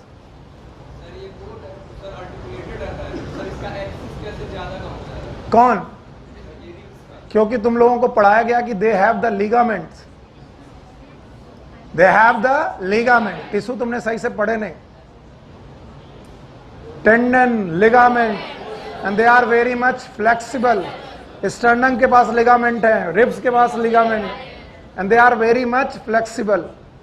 अगर ऐसा ना होता, रॉक हार्ड होता, तो कभी कोई नहीं कॉन्टेक्ट रिलैक्स होता।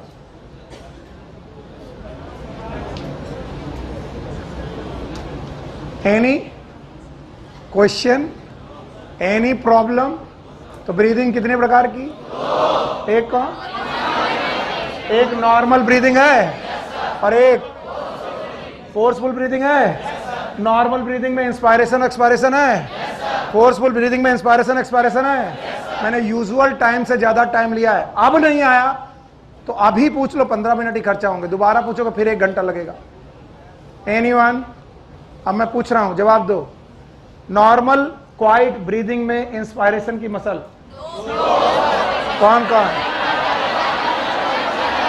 External intercostal and diaphragm. Normal quiet breathing में एक्सपायरेशन की मसल।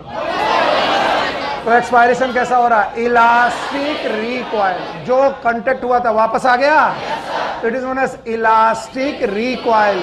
रबर खींची थी, छोड़ दी, वापस पहुंच गई, वैसा हो रहा। अब आगे बताओ। Forceful inspiration. तो जो वॉल्यूम बढ़ा रहे थे एक्सिस का और बढ़ाओगे तो डायाफ्राम और नीचे जाएगा, चेस्ट और बाहर आएगा। चेस्ट बाहर को लाने वाली मसल एक्सटर्नल इंटरकॉस्टल मसल, और इसको ले जाने वाली डायाफ्राम। तो डायाफ्राम का रोल भी बढ़ा और चेस्ट का भी रोल बढ़ा, लेकिन किसका ज्यादा बढ़ा? चेस्ट का। कितना? 40, इनका 60। तो टोटल में रोल इनका कितना? 40, इनका 60। तो बताओ क्या दिखेगा? थोरैक्स। तो अब अगर तुम्हें काउंट करना तो एब्डोमेन काउंट करो कि thorax? Thorax. It is known as thoracic breathing. पर बेटा इन फोर्सफुल इंस्पायरेशन के बाद जब एयर छोड़ी, क्या ये फोर्सफुल एक्सपायरेशन है? क्या ये फोर्सफुल एक्सपायरेशन है कि नॉर्मल? नॉर्मल। नॉर्मल एक्सपायरेशन के बाद एयर निकल गई, फिर भी एयर बची रह गई, और वो निकाल सकते हो अगर थोरैक्स और दबे और डायाफ्राम और जाए। तो डायाफ्राम को किसने धक्का मारा? एब्डोमेन। और यहां पर इंटरनल इंटरकॉस्टल मसल। तो बताओ फोर्सफुल एक्सपायरेशन के लिए कौन सी मसल है? दो। एक कौन? Internal intercostal muscle and abdomen. Normal expiration के लिए कोई मसल नहीं। भाइयों बहनों, जब हम लोग ब्रीदिंग कर रहे हैं तो वॉल्यूम ऑफ गैसेस अंदर जा रहा है, और जब ब्रीद आउट कर रहे हैं तो वॉल्यूम ऑफ गैसेस बाहर आ रहा है। इसका मतलब in breathing we are dealing with the volume of gases, we dealing with the, and these are known as pulmonary volume. बोलो क्या है? Pulmonary. So next topic is pulmonary volume and capacities.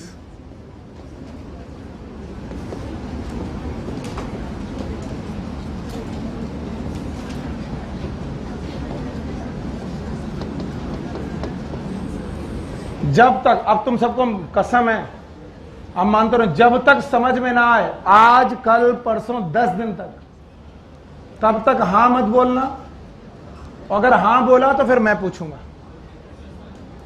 मेरा काम खत्म, फिर आपको बताना पड़ेगा। So what are the pulmonary volume? These are the amount of gases exchange during inspiration and expiration. What are the pulmonary volume? Amount of gases exchange during breathing, inspiration और expiration. तो हमारे पास दो शब्द हैं, एक है पल्मोनरी वॉल्यूम और एक है pulmonary capacity. So first we deal with the volume. सबसे पहले हम लोग वॉल्यूम से डील करेंगे। टोटल लंग्स में 4 टाइप्स ऑफ वॉल्यूम्स है जो हमें पढ़ने हैं। तो हम लोग पहले काउंट कर लेते हैं, इसलिए डरते नहीं।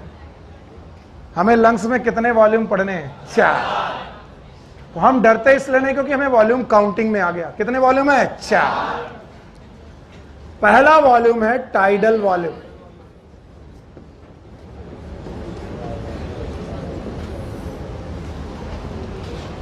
मैं इसको लिखूं, पहले इसको फील करूं। नॉर्मल समय पर अमाउंट ऑफ एयर जो अंदर गई, या फिर अमाउंट ऑफ एयर जो बाहर आई। अंदर गई तो इंस्पायरेशन, बाहर आई तो। बोलते हैं सर ये वॉल्यूम नापते कैसे होंगे? एक सिलेंडर लेते हैं गैस का, इधर देखो, और ये बनाना नहीं, तुमको खूब हॉस्पिटल में मिलेगा देखने को। इसका नाम है स्पायरोमीटर। बोलो क्या नाम है? स्पायरोमीटर। इस मशीन का नाम है स्पायरोमीटर। इस स्पायरोमीटर में मैंने वॉल्यूम ऑफ एयर भर रखा है। Volume of air atmospheric pressure में भर रखा है, ताकि जो बाहर का प्रेशर हो वही अंदर का। और इन वॉल्यूम ऑफ एयर को हमने काउंट कर रखा है, यानी इसके लीटर हमें मालूम है कितने लीटर कितने ml यहां पर एयर है। हमें यहां पर मालूम है एयर कितने। लेट सपोज यहां पर हमने 5 लीटर एयर ले रखे। 5 लीटर एयर का मतलब कितने ml? 5000 ml। फिर से बोलो 5000। फिर मैंने यहां पर एक पाइप लगाया हुआ है छोटा सा। ये एक रे डायग्राम है। रियल डायग्राम की रे डायग्राम। अब हम इनसे कह रहे हैं कि भैया नॉर्मल सांस लेना है, हाफ आर्म के नहीं लेना। तो क्या ठीक है, ले रहे। इसने इस पाइप को मुंह पे लगाया, नॉर्मल सांस लिया। नॉर्मल जैसे ही सांस लिया, एयर कहां से आई? एटमॉस्फेयर से कि स्पायरोमीटर से? मैंने देखा जो 5000 ml था वो बता 4500 ml। कितना? तो ये 500 कहां गया? इंस्पायरेशन। कहां गया? लंग्स। फिर हमने कहा मुंह से पाइप हटाना नहीं, एयर वापस छोड़ो। इसने एयर वापस छोड़ा, फिर से ये 5000 ml हो गया। कितना हो गया? 5000। इसका मतलब कितना गया था? 500। वापस आया 500। तो बोले नॉर्मल क्वाइट ब्रीदिंग में, बोलो जितनी एयर इनहेल या एक्सेल, इनहेल प्लस एक्सेल की या इनहेल या एक्सेल। सी ये 5 लीटर है, 4.5 लीटर बचा, 500 कहां गई? अंदर। 4.5 बचा, फिर से 5 हो गया, 500 बाहर, जो गई थी नहीं आया। तो बताओ कितना लेते हैं और कितना छोड़ते हैं? तो नॉर्मल क्वाइट ब्रीदिंग में amount of air we inhale और एक्सहेल। तो पहला पॉइंट यहां लिखना है नॉर्मल क्वाइट ब्रीदिंग, क्योंकि वही सबसे इंपॉर्टेंट है।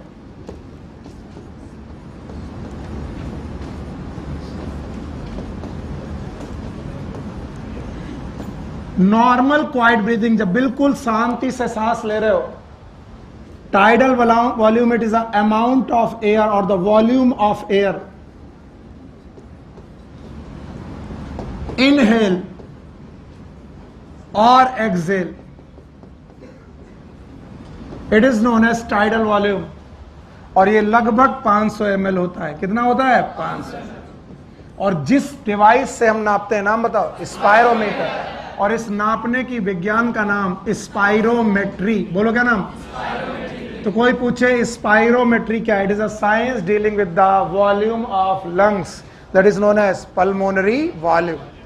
पहला वॉल्यूम का नाम टाइडल वॉल्यूम, और टाइडल वॉल्यूम वो एयर ऑफ वॉल्यूम है, सॉरी वो वॉल्यूम ऑफ एयर है जो या तो इनहेल किया जाए या तो एक्सहेल। कब? नॉर्मल। अब फिर से सुनो, फिर से हमने कहा पाइप छोड़ दो, 5000 ml है। शान, उससे बोलो प्रतीक से सीधे देखे, इधर देखो, बुक में तो घर में जाके पढ़ना है।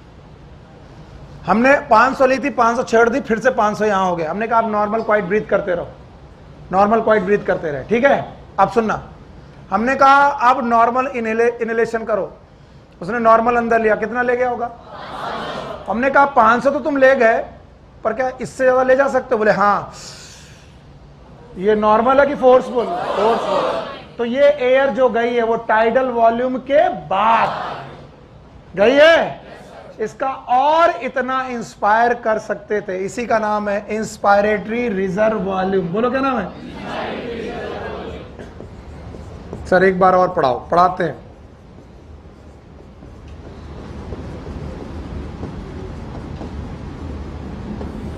ये है टीवी, टेलीविजन, हाँ, टाइडल वॉल्यूम। डेफिनेशन बताओ?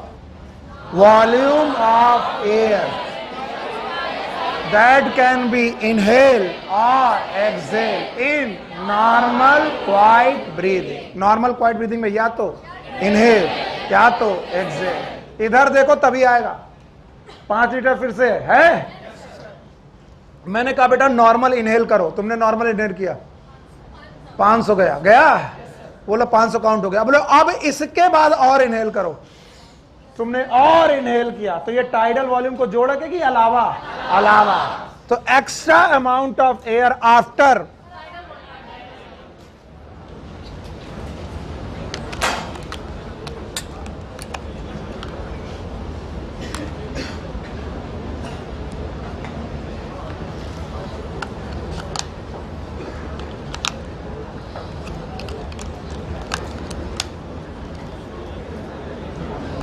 ओके बेटा, सूर्य बात नहीं। Inspiratory reserve volume, that is known as IRV। IRV, it is a volume of air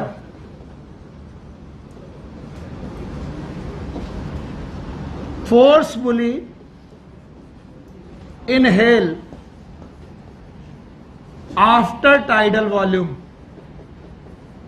कुछ लोग बोलते हैं सर आप लिखने नहीं देते हो, मैं इसको 10 तरीके से अलग अलग तरीके से लिख सकता हूं।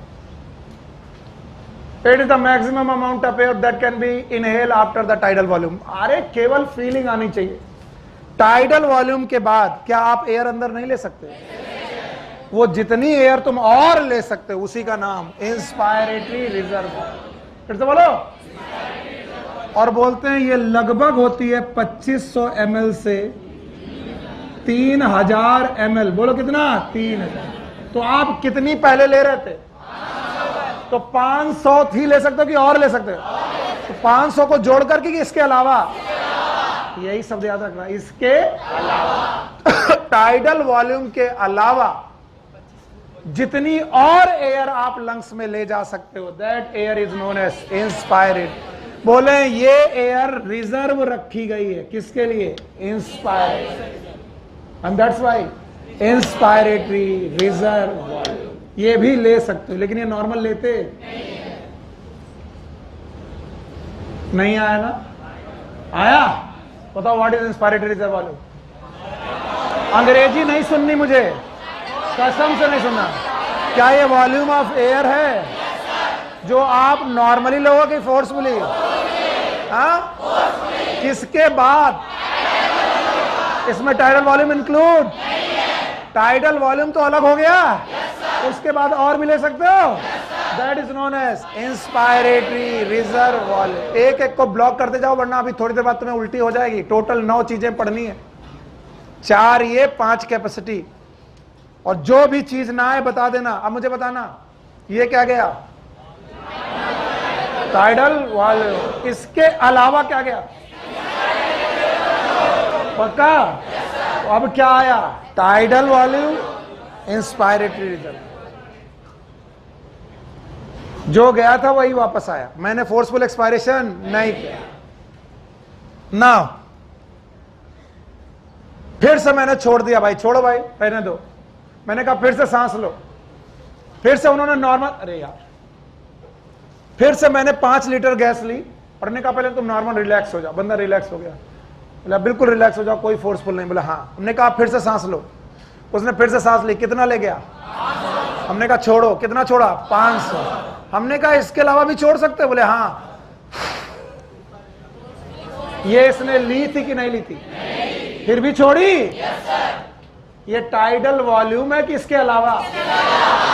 तो इसके अलावा जितना तुम छोड़ सकते हो, that is known as expiratory reserve volume. फिर से बोलो, that is known as ERV, expiratory reserve volume.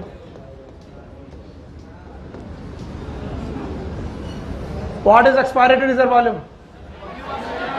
Volume of air that can be expire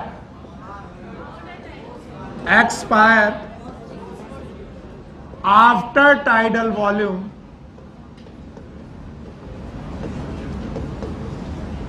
by forceful expiration। अंग्रेजी तुम किसी भी तरीके से लिख सकते हो, इसलिए लोग अंग्रेजी रट्टा मारते हैं कि सर हमको लिखने दिया करो। और मैं यहीं पर सबसे खराब टीचर हूं। मुझसे बोलते हैं सब चीज अच्छी है सर, आप लिखने नहीं देते हो, यही गड़बड़ करते हो। मैंने कहा कि लिखना को तुम 10 तरीके से लिख सकते हो। तुम आम एक बार खा लो, स्वाद पता चल जाए।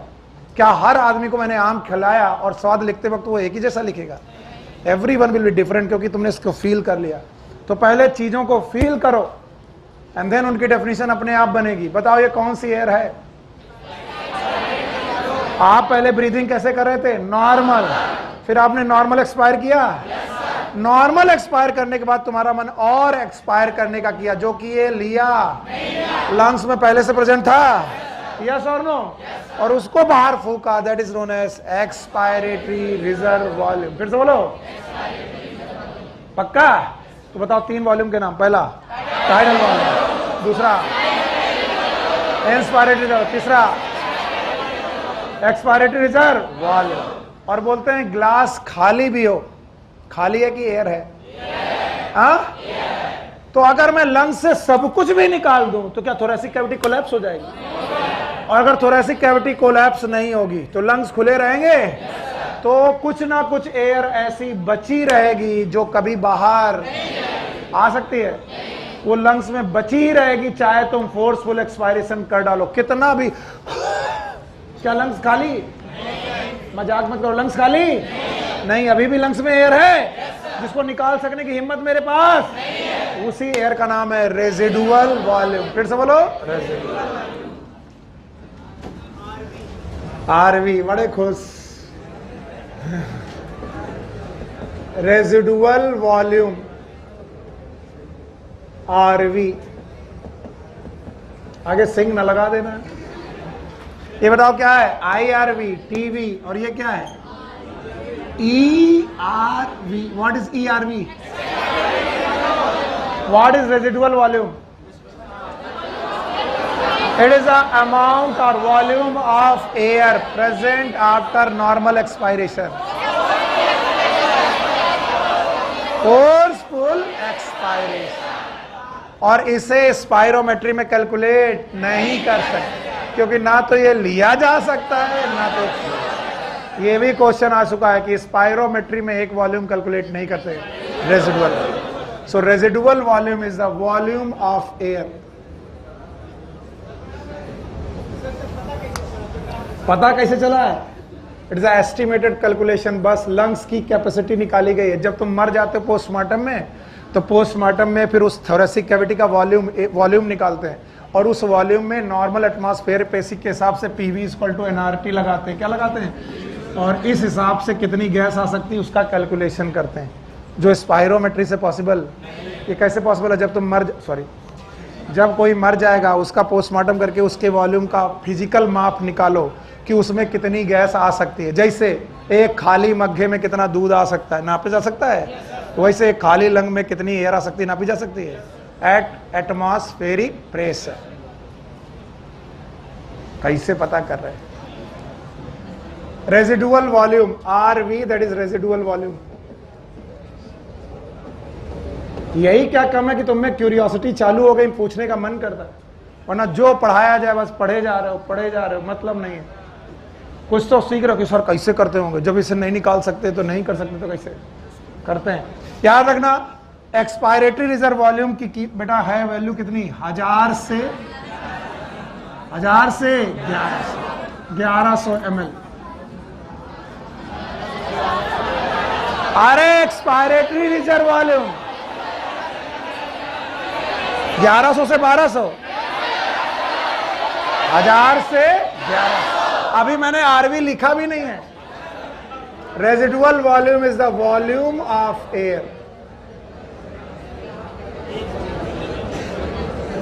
That is present inside lungs after forceful expiration.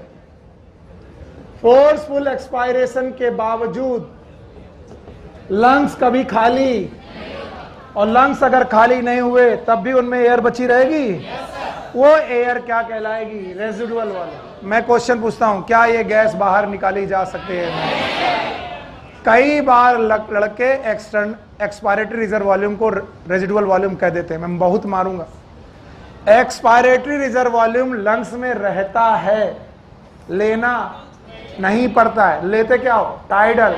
छोड़ते क्या हो? टाइडल। लेते क्या हो? छोड़ते क्या हो? पर लंग्स में एक एयर प्रेजेंट है जो तुमने ली पर छोड़ सकते हो, उसी का नाम एक्सपायरेटरी। लेकिन रेजिडुअल वॉल्यूम को निकाला नहीं जा सकता। तो कई लड़के मेरे से बोलते हैं expiratory reserve volume is the residual volume. No, वो कभी बाहर एक्सपायरेटरी रिजर्व वॉल्यूम बाहर आ सकता। Now this residual volume is, इसकी वैल्यू है बेटा 1100 से 1200। तो जैसे मैंने वो वैल्यू लिखी थी, कुछ लोग चिल्ला पड़े थे, सर को नहीं आता, ताली बजाओ। नहीं, ERV कितना? 1000 से 1100। RV कितना? 1100। चलो भाई हटा दे बाबू। आप जरा चारों की डेफिनेशन बताओ। What is tidal volume? It is the amount of air that can be inhaled or exhaled after in normal quiet breathing। कितना? एक डेफिनेशन आ गई। Okay, tested. आगे बढ़ा दें। दूसरी, इंस्पायरेटरी रिजर्व वॉल्यूम, हिंदी में टाइडल वॉल्यूम लेने के बाद और कितनी एयर आप ले सकते हो by forceful, that is inspiratory reserve volume. पक्का? फिर से नॉर्मल सांस ले लो, फिर से नॉर्मल सांस लेने लगो। फिर से नॉर्मल सांस लेने के बाद क्या निकाला? Tidal volume. और निकाल सकते हो? तो आफ्टर टाइडल वॉल्यूम क्या करो? Forceful expiration. तो जितनी एयर बाहर जाएगी that is known as expiratory reserve volume. पक्का? और वो एयर जो किसी की औकात नहीं निकाल सके, रेजिडुअल। हाँ, रेजिडुअल वॉल्यूम तब पैदा हुआ था जब आप पैदा हुए थे। कैसे? लंग्स मम्मा के पेट में कोलैप्स थे। कैसे थे? और जैसे ही आप पैदा हुए आपको 2 थप्पड़ मारेगा, आप चिल्लाए हाँ, हवा अंदर गई, और हवा अंदर गई तो लंग फूले। यानी मम्मा के पेट में रेजिडुअल वॉल्यूम। तो जैसे ही तुम पहली बार रोए, तुमने क्या क्रिएट किया?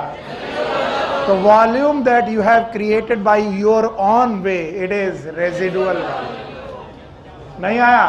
और ये जब से पैदा हुए तब से निकला, और निकलेगा भी। मर भी जाओगे तभी निकलेगा भी, जब जलोगे तभी, क्योंकि लंग्स बचेंगे नहीं, चले जाए। तो रेजिडुअल वॉल्यूम निकलेगा कि नहीं निकलेगा? नहीं। ऑल्दो मैंने ये ग्राफ पढ़े हैं, एनसीईआरटी में नहीं है, इसलिए ग्राफ सारे लोग बनाएंगे। ये normal inspiration, expiration, inspiration, expiration, inspiration, expiration, ये नॉर्मल है। And that volume is known as TV, television. Tidal. Thank you very much. बोलते हैं नॉर्मल टाइडल वॉल्यूम के बाद तुम्हारा मन किया और इंस्पायर कर दे, दिस टू दिस, यहां से लेकर यहां तक। What it is? IRV। यहां से लेकर यहां तक, it is known as IRV. What is IRV? Respiratory rate. अब मैं वैल्यू पूछूंगा, बता पाओगे? ये कितना? 500 ml। अच्छा बताओ ये कितना है? 2500 से 300। 3000। चलो भैया बहुत अच्छा पढ़ा रहे हो तुम लोग, तुम्हारी फीस एक ना एक दिन में चुका दूंगा। अच्छा रुक जाओ, फिर से नॉर्मल ब्रीदिंग करने लगो, और फिर अचानक मन किया और ब्रीथ आउट करने का। बताओ ये कितना है? Tidal volume. हाँ, टाइडल। क्या यहां से लेकर यहां तक जा सकते हो? No sir. बताओ ये क्या है? हाँ शाबाश बिटिया, ये कितना है? 1000 से। इसका नाम है ERV, एक्सपायरेटरी रिजर्व वॉल्यूम। 1000 से, और चाहे जितनी ताकत लगा लो, एक वॉल्यूम तुम्हारे हमारे पापा भी नहीं निकाल पाएंगे। वो ये है, याद है? एक और RV। What is RV? Residual. It is known as residual volume.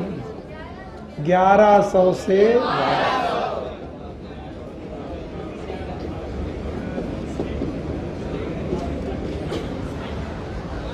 तो भाइयों बहनों, ये नॉर्मल क्वाइट ब्रीदिंग का ग्राफ है, ये फोर्सफुल। अरे बेवकूफों, प्रतीक बाबू, केवल मोहम्मदाबाद के रसगुल्ले ही नहीं प्रसिद्ध है, गधे भी प्रसिद्ध है, उनमें से तुम एक हो। सुन नहीं रहा बेवकूफ? जाने कौन सी बात कर रहा है? अरे कोई भी तुम्हें परेशान कर रहा, तुम परेशान हो का रहे हो? हाँ हे राजन।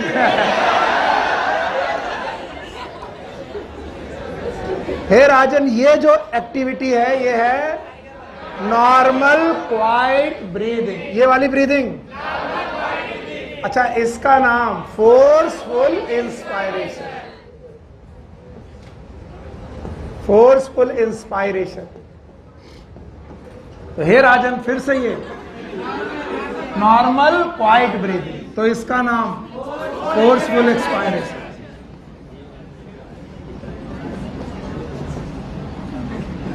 तो नॉर्मल क्वाइट ब्रीदिंग के बाद, ये क्या ना, नॉर्मल क्वाइट ब्रीदिंग के बाद कितना और बाहर निकाल सकते हो, दैट इज फोर्सफुल एक्सपायर।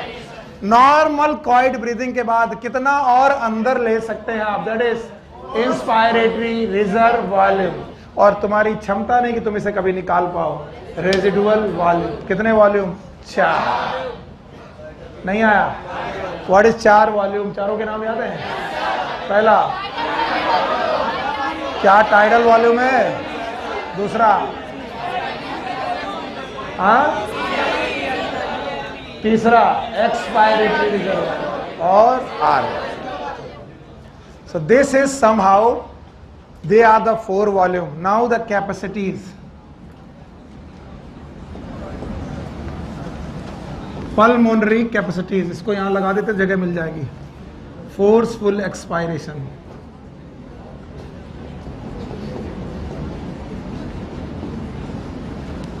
अगर आपने समझा नहीं तो आगे आपकी मुसीबत बहुत ज्यादा आने वाली है, मैं पहले से बता रहा हूं। इन चारों वॉल्यूम में किसी को कोई दिक्कत, हाथ उठाए। यस, बढ़ता है, पढ़ेगा। तो ये एडल्ट की बात बताई जा रही है। अब हम क्या करें कि तुम बच्चे हो अभी तक। ये जो ये डिस्कवरीज हो रही हैं ये सब एडल्ट के रेस्पेक्ट में है, समझ गए? नहीं पता नहीं कौन कौन सा प्रोसेस तुम बच्चे में ढूंढने लगोगे, मिलेगा नहीं।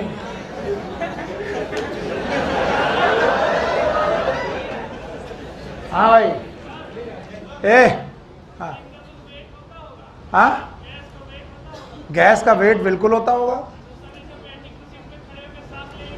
नहीं पता चल पाएगा क्योंकि हमेशा गैस का content area to area differ करता है। And D is equal to M by V, थोड़ी बहुत फिजिक्स हमको भी आती है। And M is equal to D into V. जहां की गैसेस डेंस तो वॉल्यूम उतना होने के बावजूद भी मास बढ़ जाएगा। पहाड़ों में जाओ जहां की एयर की डेंसिटी कम है तो 1 लीटर एयर का मास उतना नहीं होगा। मैदानों में 1 लीटर का मास का मास ज्यादा होगा। क्यों? क्योंकि मैदानों में डेंसिटी ज्यादा है। शायद वेपर डेंसिटी भी केमिस्ट्री में पढ़ाई जा रही है आपको, और फिर भी ये क्वेश्चन पूछा तुमने। D is equal to M by V. What is D? What is M? What is V? तो वॉल्यूम सेम रखो, डेंसिटी बदल दो, क्या बदल जाएगा? तो अगर एयर डेंस है तो मास ज्यादा, और बेटा कम डेंस है तो मास कम। तो तुम्हारे तौलने पर कुछ नहीं होगा। किसी दिन तुम 2-3 रोटी ज्यादा खा लिए तो गैस को कहां तौलोगे? और कहीं तुमने हवा खराब कर दी तो कुछ गैसेस तुम इंटेस्टाइन में भी लेके चल रहे हो, उनको कैसे तौलेगे? सर आज कुछ ज्यादा खाया था तो आज वॉल्यूम ज्यादा आया। वो लंग का वॉल्यूम नहीं है, इंटेस्टाइन की गैसेस का वॉल्यूम है। तो गैसेस एक जगह की 2 जगह है, एक कहाँ लंग और एक कहाँ इंटेस्टाइन। नहीं समझ में आया तो ये मत करना।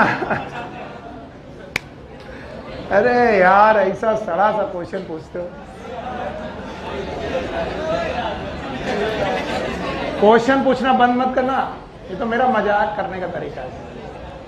मैं एक्चुअली बहुत ही गंदा इंसान हूं, मैं ह्यूमिलिएट करता हूं अपने स्टूडेंट को ताकि वो डर जाए, मुझसे क्वेश्चन ना पूछे। लेकिन मेरा ये उद्देश्य नहीं है। अब ये परवरिश है, अब आदमी की परवरिश गंदी हो तो वो गंदा ही होता है। हाँ मैं ऐसा रहा हूं एक्चुअली, हर चीज को रिटेलिएट करना कुछ लोगों का नेचर होता है। तो मेरा नेचर हमेशा रिटेलिएट है। तुम मुझसे क्वेश्चन पूछोगे तुम्हें लगेगा बताते हुए सर गुस्सा है, मैं गुस्सा नहीं होता। एक्चुअली मुझे इतना पढ़ाने में मजा आ रहा होता कि आई बिकम हाइपर। बेवकूफ, ये नहीं आता।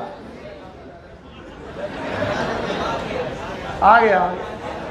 हमारे एक टीचर थे, वो बोलते थे तुम 100 बार पूछो 100 बार बताएंगे, और उनसे 1 बार पूछो बदतमीज।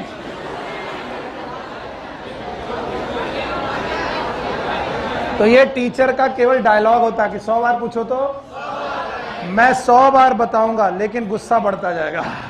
यस, तुम 100 बार पूछो 100 बार बताऊंगा, 101 बार थप्पड़ मारूंगा। हाँ 1 बार बहुत है।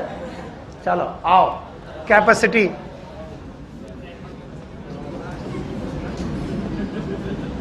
Pulmonary capacities. देखा, तुमको जरा सा लाइट छोड़ा, तुमने बदतमीजियां चालू कर दी। शोर मत मचाओ और ध्यान सुनो।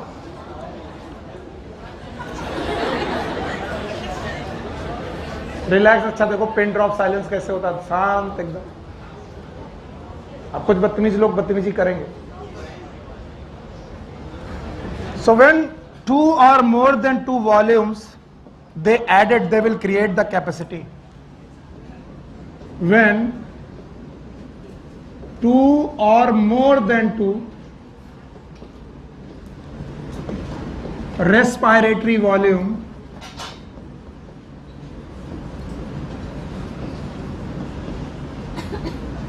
ये आपस में ऐड कर दिए जाएं, they will create the pulmonary capacity. पढ़ाने जा रहा हूं, ये देखने में बहुत सिंपल है, समझने में बहुत मुश्किल। पहले से बोल दे रहा हूं, देखने में इट इज सिंपलेस्ट, और जब मैं समझाने आता हूं तो लोगों की हालत खराब। सुनो, इस वॉल्यूम का नाम, इसका नाम आई, दोनों को जोड़ दो। It is known as IC, inspiratory capacity.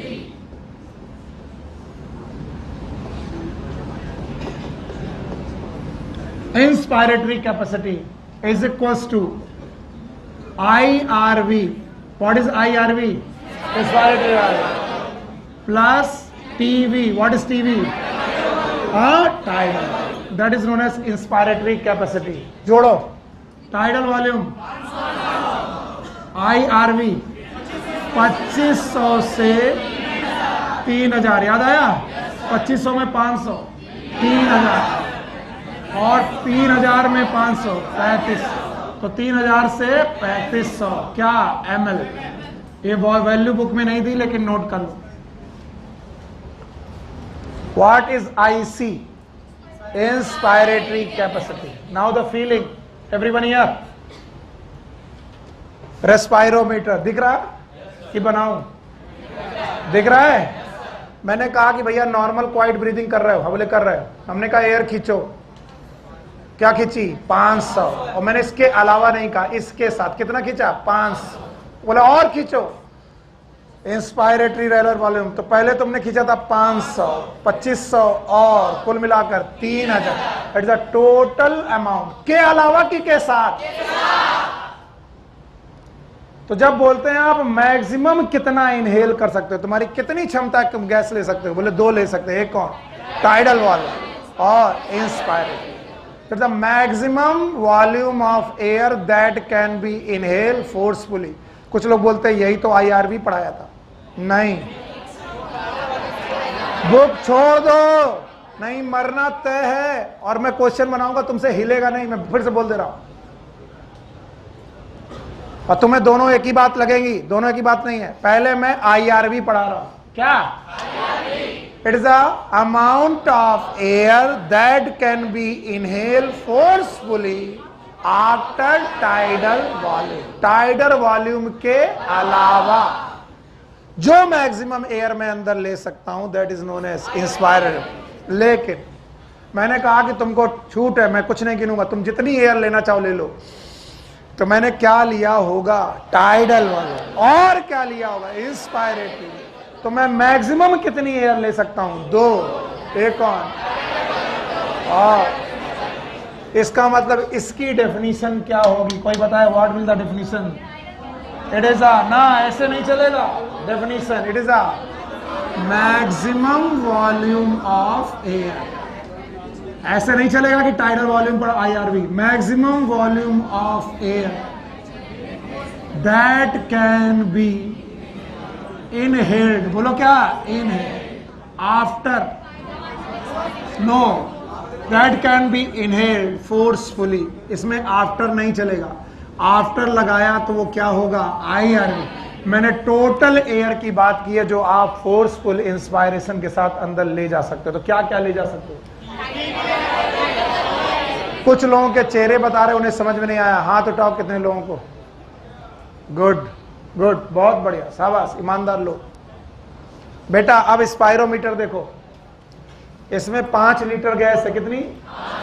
और मैं जो ले जा सकता हूं, देखो क्या ले जा सकता हूं। कितना ले गया? 500। 2500 और, तो बताओ कंटेनर में कितना कम हुआ? 3000। ये 3000 एयर क्यों गई? 500 गई टाइडल वॉल्यूम की, 2500 गई आयर। इससे ज्यादा एयर में ले सकता हूं? बस यही तो बोल रहा हूं, maximum amount of air that we can inhale, it is known as inspiratory gas. और इसमें कितने वॉल्यूम चले गए? एक कौन? टाइडल वॉल्यूम, और एक कौन? इंस्पायरेटरी। अब किसको नहीं आया? बताओ IRV में और IC में अंतर। IRV था के अलावा, के टाइडल वॉल्यूम के अलावा, और IC के साथ। पक्का? तो अगर क्वेश्चन आए फोर्सफुल इंस्पायरेशन में टाइडल वॉल्यूम के अलावा, और बोलो फोर्सफुल इंस्पायरेशन में मैक्सिमम, मैक्सिमम क्या? IC, क्योंकि उसमें दोनों ले जाओगे। क्या क्या? 500 और 250। नहीं आया? आया ना? अगर किसको नहीं आया प्लीज हाथ उठा देना, परेशान मत होना। ओके, नाउ सी दिस, इस पॉइंट को देखो। कौन सा वॉल्यूम? कौन सा वॉल्यूम? एक्सपायरेटरी, रिजर्व वाला। इन दोनों को जोड़ा, इन दोनों को जोड़ा और मिला EC। क्या मिला? EC। इट इज नोन एज EC। नाम है expiratory capacity.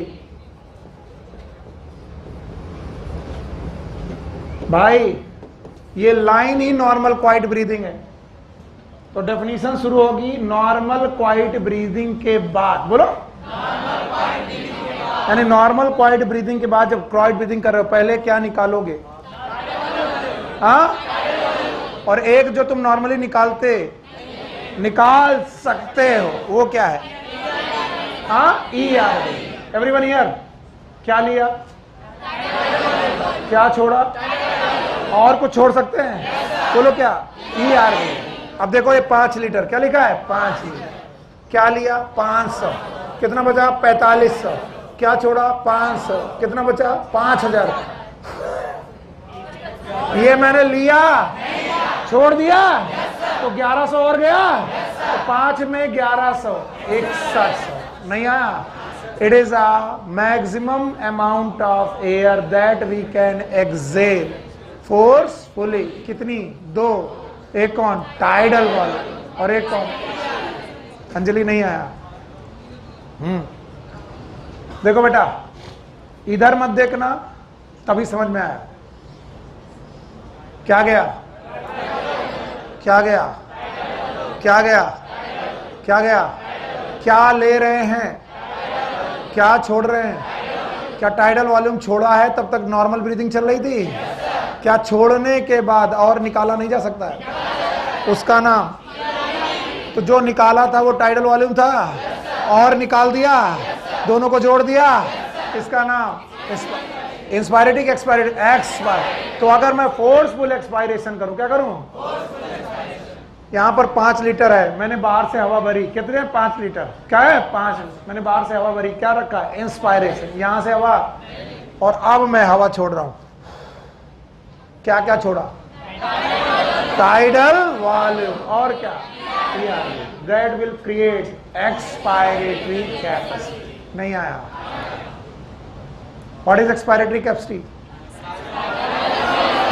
It is a volume of air expire forcefully after normal quiet inspiration.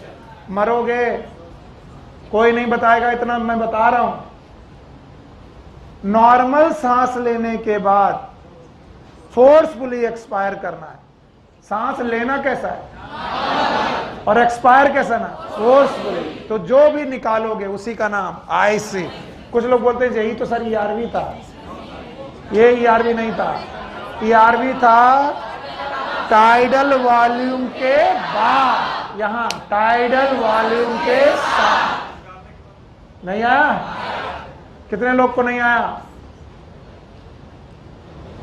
चलो डेफिनेशन बनाओ, अपनी डेफिनेशन बताओ। What is EC? It is a volume of air that can be expired, that can be expired forcefully after normal inspiration. ये जो मैं लिखा रहा हूं ना, ये आपके लिए कोड हो जाएगा अगर तुमने सीखा नहीं है तो। मैं फिर बता रहा हूं, ये इतनी तकलीफ देते हैं जब थ्योरी में आते हैं कि क्वेश्चन गलत ही करते हो, इसलिए हर चीज को फील करो। पहले नॉर्मल इंस्पायरेशन, नॉर्मल एक्सपायरेशन, कई लोग कई बार। अब नॉर्मल, अब छोड़ो, क्या छोड़ा? टाइडल वाले और ईआर दोनों को जोड़ दिया। बोलो एक्सपायरेटरी के नाम ही है कि मेरी इतनी क्षमता है एक्सपायर करने की। क्या क्या क्षमता है? कैपेसिटी का मतलब क्षमता, मैं क्या क्या एक्सपायर कर सकता हूं। टाइडल वॉल्यूम और एक्सपायर, मैं क्या क्या इंस्पायर कर सकता हूं। तो किसी ने कहा इंस्पायरेटरी कैपेसिटी, इसका मतलब ही है कि तुम कितनी क्षमता लगाकर क्या ले सकते हो। टाइडल वॉल्यूम आईआर, और मैंने कहा क्षमता लगा लो क्या निकाल सकते हो। टाइडल वॉल्यूम और ईआर, पक्का? ओके, नाउ से दिस, जो मैं लाइन बना रहा हूं ध्यान सुनना।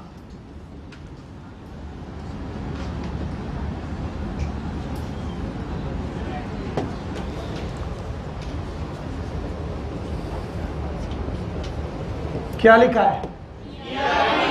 क्या लिखा है? इसका नाम है FRC। बोलो क्या? It is known as functional residual capacity.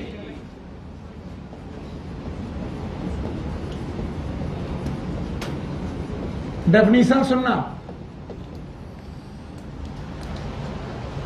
Definition सुनना। अरे जाग बेटा, खंबे के पास इसीलिए बैठते हो? सीधे बैठो, खड़े हो। तुम क्या लिखा तुम्हारी टी शर्ट में? देखे, खड़े हो, खड़े करो। बॉर्न, बॉर्न के नीचे क्या लिखा है? कमांडो। और ऐसा कमांडो हुआ तो गोली पड़ेगी। Born commando, dead commando.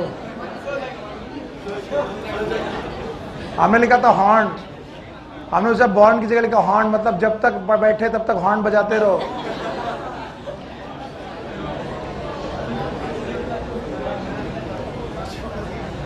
You were good student, मेरे साथ पिछले साल थे आप। और इधर से जब से तुम्हें स्टाइल आई है, इधर के बाल गए ना, तो बातें भी इधर ही से निकलती, कान तक पहुंचती नहीं है। आपने अपने मोटो बदल दिए।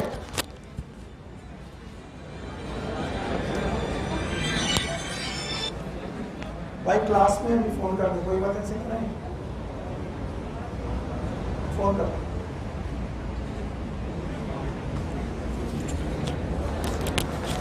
चलो, बोल रहे नॉर्मल क्वाइट ब्रीदिंग के बाद, क्या?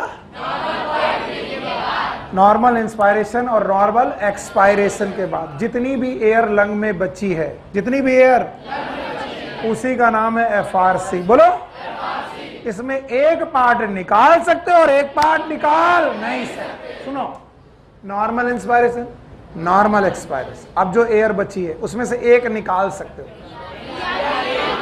ERV, और एक निकाल। तो नॉर्मल क्वाइट ब्रीदिंग में नॉर्मल एक्सपायरेशन के बाद, किसके बाद? फिर से बोलो। फोर्सफुल ब्रीदिंग में भी फोर्सफुल इंस्पायरेशन के बाद और नॉर्मल एक्सपायरेशन के बाद, किसके बाद? तुम सांस लो कैसे भी, छोड़ो नॉर्मल, तो जो गैस बची रह जाएगी उसका नाम FRC, क्योंकि उसमें से एक निकाल पाओगे और एक निकाल नहीं पाओगे। जो नहीं आया, नहीं आया ना? यस, नहीं आया तक। बेटा देखो, कहां का प्रॉमिस है, इससे पूछो। ऐसे कैसे?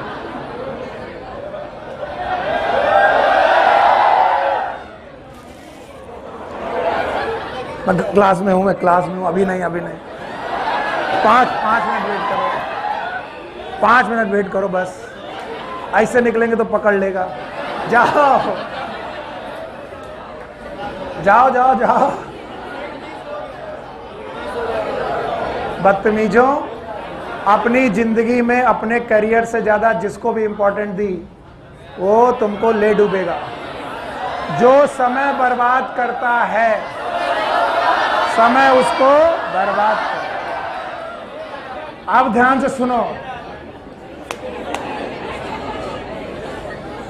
मेरे प्यारे बच्चों, मेरे प्यारे भाइयों बहनों, मेरे बच्चों, मेरे बेटे बेटियों, ये बात जो मैं कह रहा हूं बड़े एक्सपीरियंस के साथ कह रहा हूं। यस, एमबीबीएस करके किसी को पढ़ाना अच्छा नहीं लगता, खासकर मुझे भी नहीं अच्छा लगता। मुझे भी कहीं डीएम कार्डियोलॉजिस्ट बनना था और देखना था कि दिल के अंदर क्या होता है।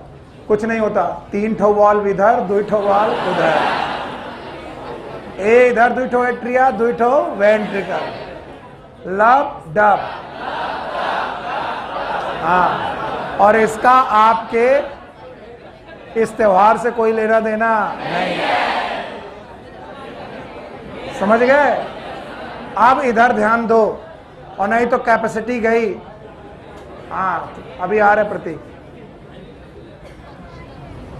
पढ़ा ही रहे बेटा।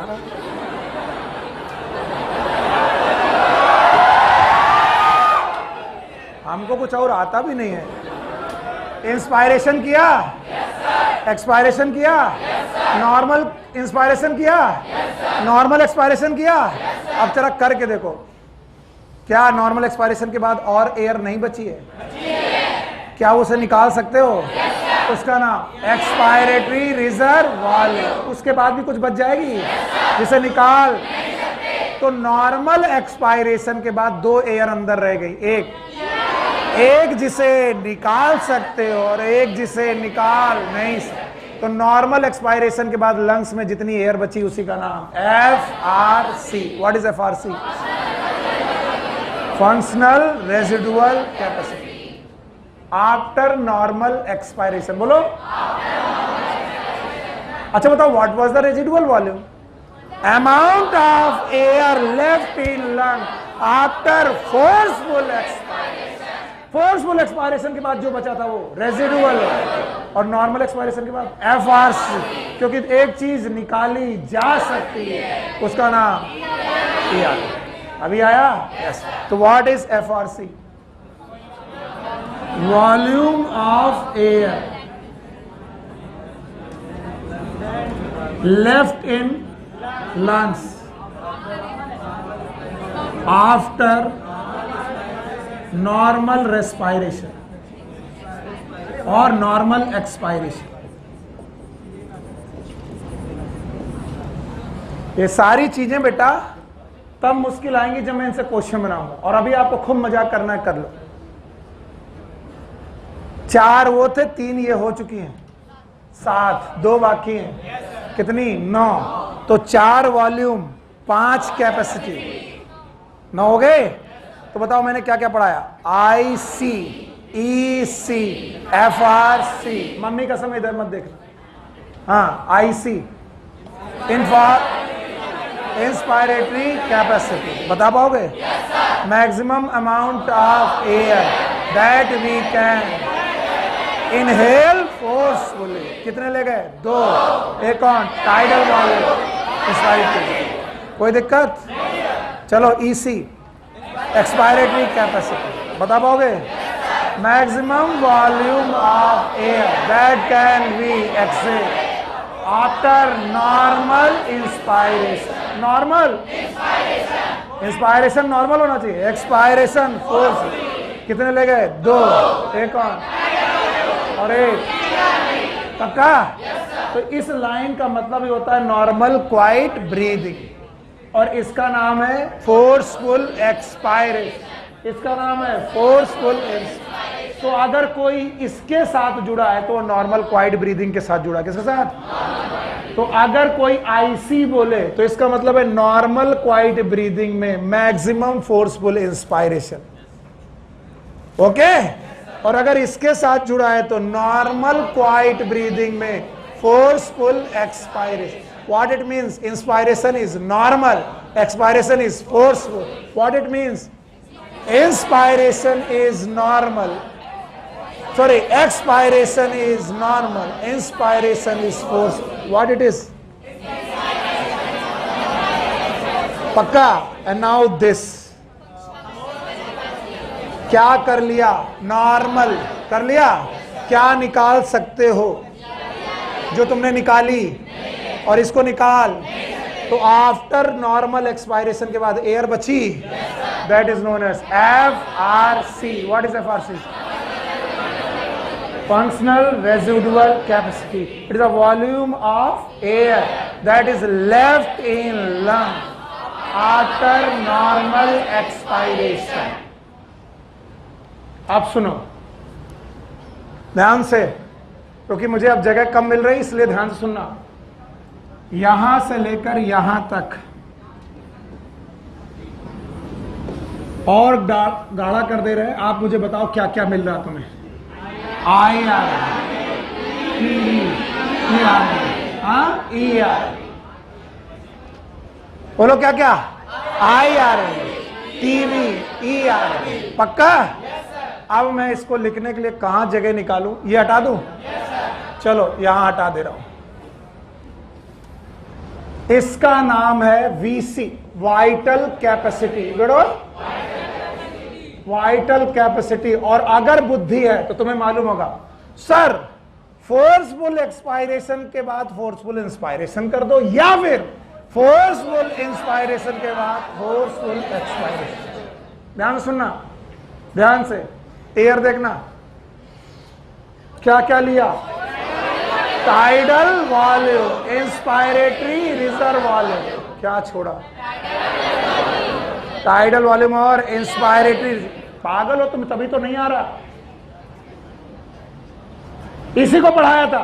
Forceful inspiration, normal expiration, forceful expiration. तीनों को अंतर समझो. चलो, फोर्सफुल इंस्पायरेशन. तो मुझे करना दोनों प्रोसेस है. पहले क्या करना है? फिर फोर्सफुल एक्सपायरेशन. तो बताओ मैं क्या ले गया? टाइडल वाला. क्या ले गया? IRV. तो क्या वापस करूंगा? टाइडल वाला. क्या?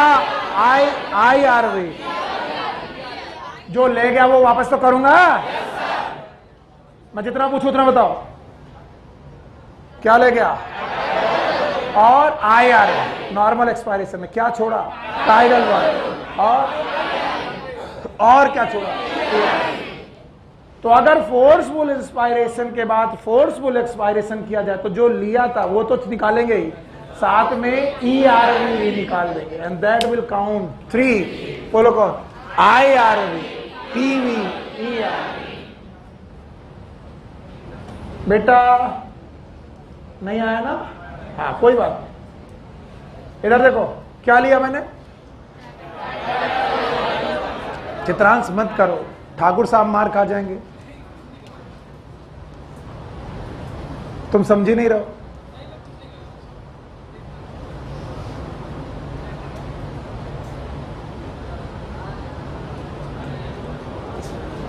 आप लोगों को कैसे समय मिल जाता है, इन सब चीजें समझ में आती हैं आपको. तो क्यों पढ़ा रहा हूं मैं. जाओ पर घर जाओ, ध्यान से बताओ मैंने क्या लिया. पहले नॉर्मल में क्या लिया? टाइडल में. क्या लिया? तो जो निकाला क्या निकाला? टाइडल में. और भी निकाल सकता हूं. बोलो. तो अगर मैं नॉर्मल फोर्सफुल इंस्पायरेशन करूं और फिर फोर्सफुल एक्सपायरेशन करूं तो जो लिया था वो तो निकलेगा ही, और साथ में ERV भी निकलेगी. तो it is a volume of air that will be expel out after forceful inspiration. नहीं आया? पर एक्सपायरेशन भी कैसा होना चाहिए? फोर्स. इंस्पायरेशन भी फोर्स. क्या लिया? टाइडल वाला. और क्या लिया? ये छोड़ेंगे, ये भी छोड़ सकते हैं.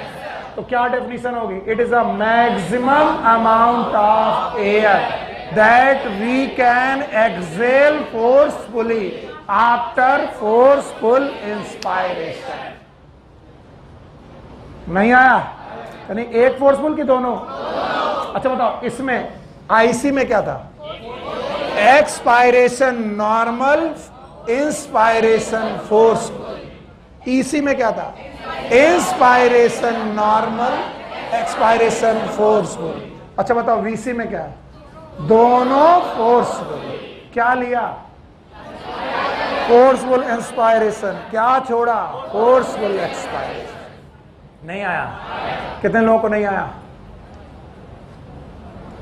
Okay, so what is vital capacity? Maximum volume of air exhale forcefully after forceful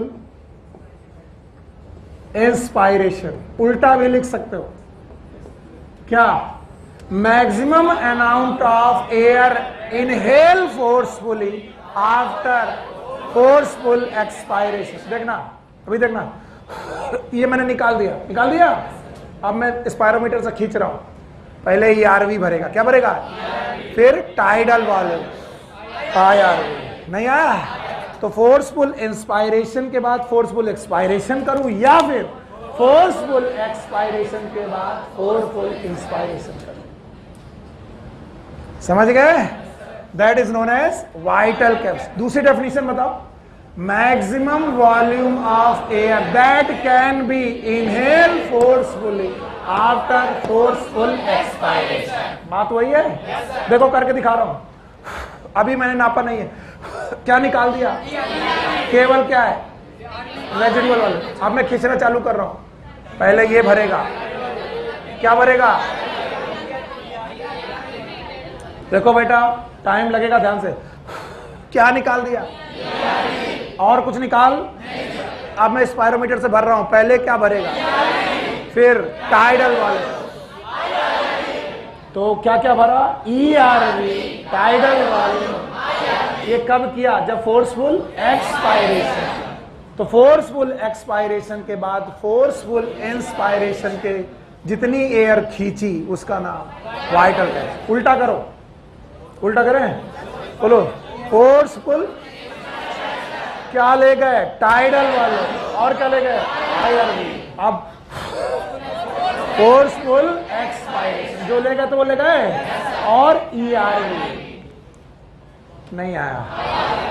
what is vital capacity?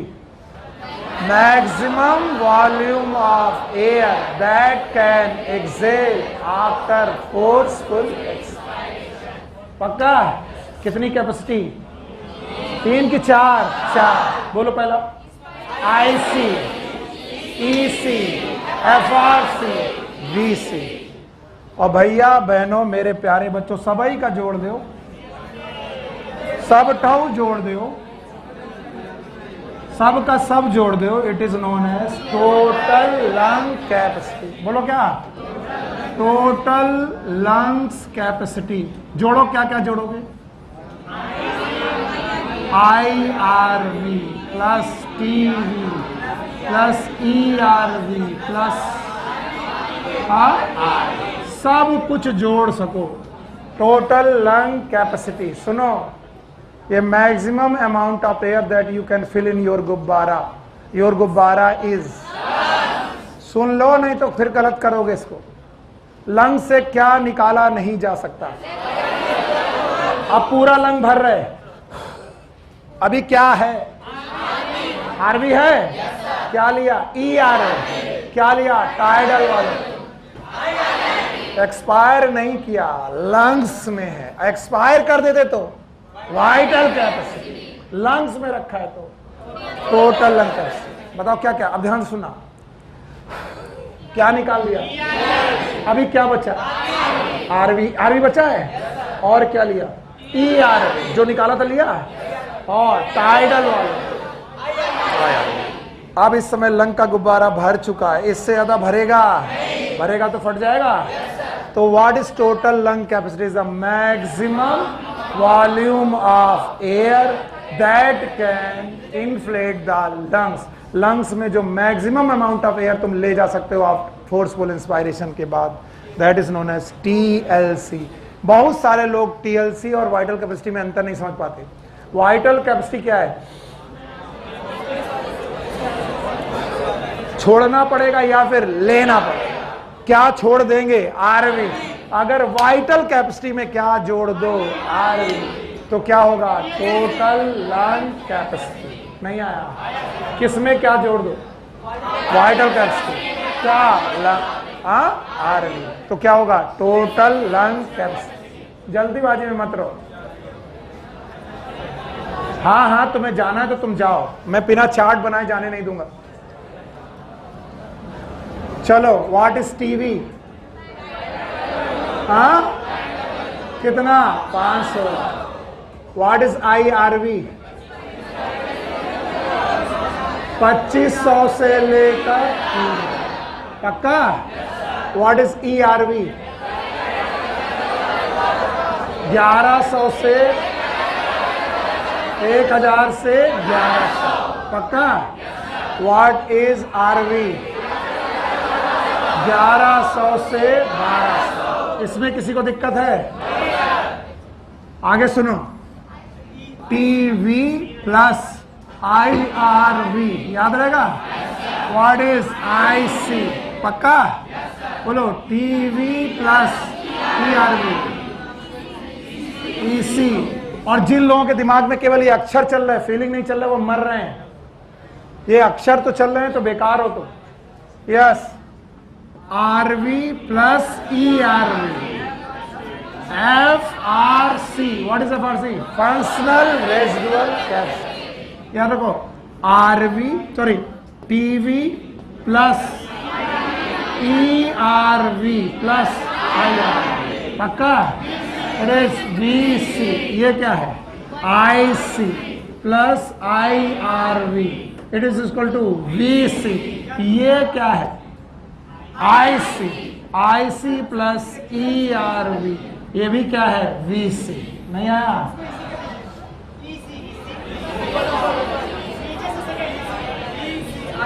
फिर से कर लेते हैं। बताओ, ये क्या है? Tidal volume. ये क्या है? ये क्या है? पक्का? ऐसे करते और अच्छा रहेगा। IRV plus TV plus ERV। पक्का? ये दोनों तो IC प्लस ERV। बोलो क्या है? बोलो VC है? ये भी VC है? उल्टा करो, ये क्या है? हाँ, EC प्लस IRV। बोलो IR। ये भी क्या है? VC। नहीं आया? अब last but not the least, बोलो ये क्या हो गया? FRC। ये हो गया VC, ये VC हो गया, FRC, EC, IC, and the last one is TLC. What is TLC? IRV, TV, ERV plus अब जो मर्जी चाहो। ये क्या है? FRC। बोलो FRC। ये क्या है? FRC plus IC, TS। अच्छा, अब इन दोनों को जोड़ो, EC, IRV, RV। समझ गए? और यहां से इतना घुमा घुमा के क्वेश्चन पूछते हैं वो लोग, तो आप लोग का दिमाग घबराने लगता है। कोई भी कैलकुलेशन कर पाओगे? नहीं कर पाओगे। और अगर इनकी फीलिंग बता दो फिर घर जाओ। फीलिंग बताओ। नॉर्मल एयर इनहेल और आउट, टाइडल वॉल्यूम के अलावा मैक्सिमम, टाइडल वॉल्यूम के अलावा मैक्सिमम, जो नहीं निकाल सकते। पक्का? Maximum amount of air IC, maximum amount of air EC, normal quite breathing में बची हुई FRC। याद रहेगा? और टोटल लंग कैपेसिटी। नहीं आया? आया कि नहीं आया? सो टोटल कितने वॉल्यूम? 4, कैपेसिटी 5। भाग रहे हो जल्दी जल्दी। 4 वॉल्यूम के नाम बताओगे? चलो, tidal volume, ERV, RV। Capacity के नाम बताओगे? कितने? 5। IC, EC, FRC, VC, PLC, IC, inspiratory test, EC, expiratory test, FRC, functional residual capacity, VC, vital capacity. क्या वाकई समझ में आया? Take care, good luck, bye bye. आज शाम को छुट्टी है, बाकी 2, 4, 6 है आपका अटेंड। कौन सा? 2, 4, ठीक, टेक केयर।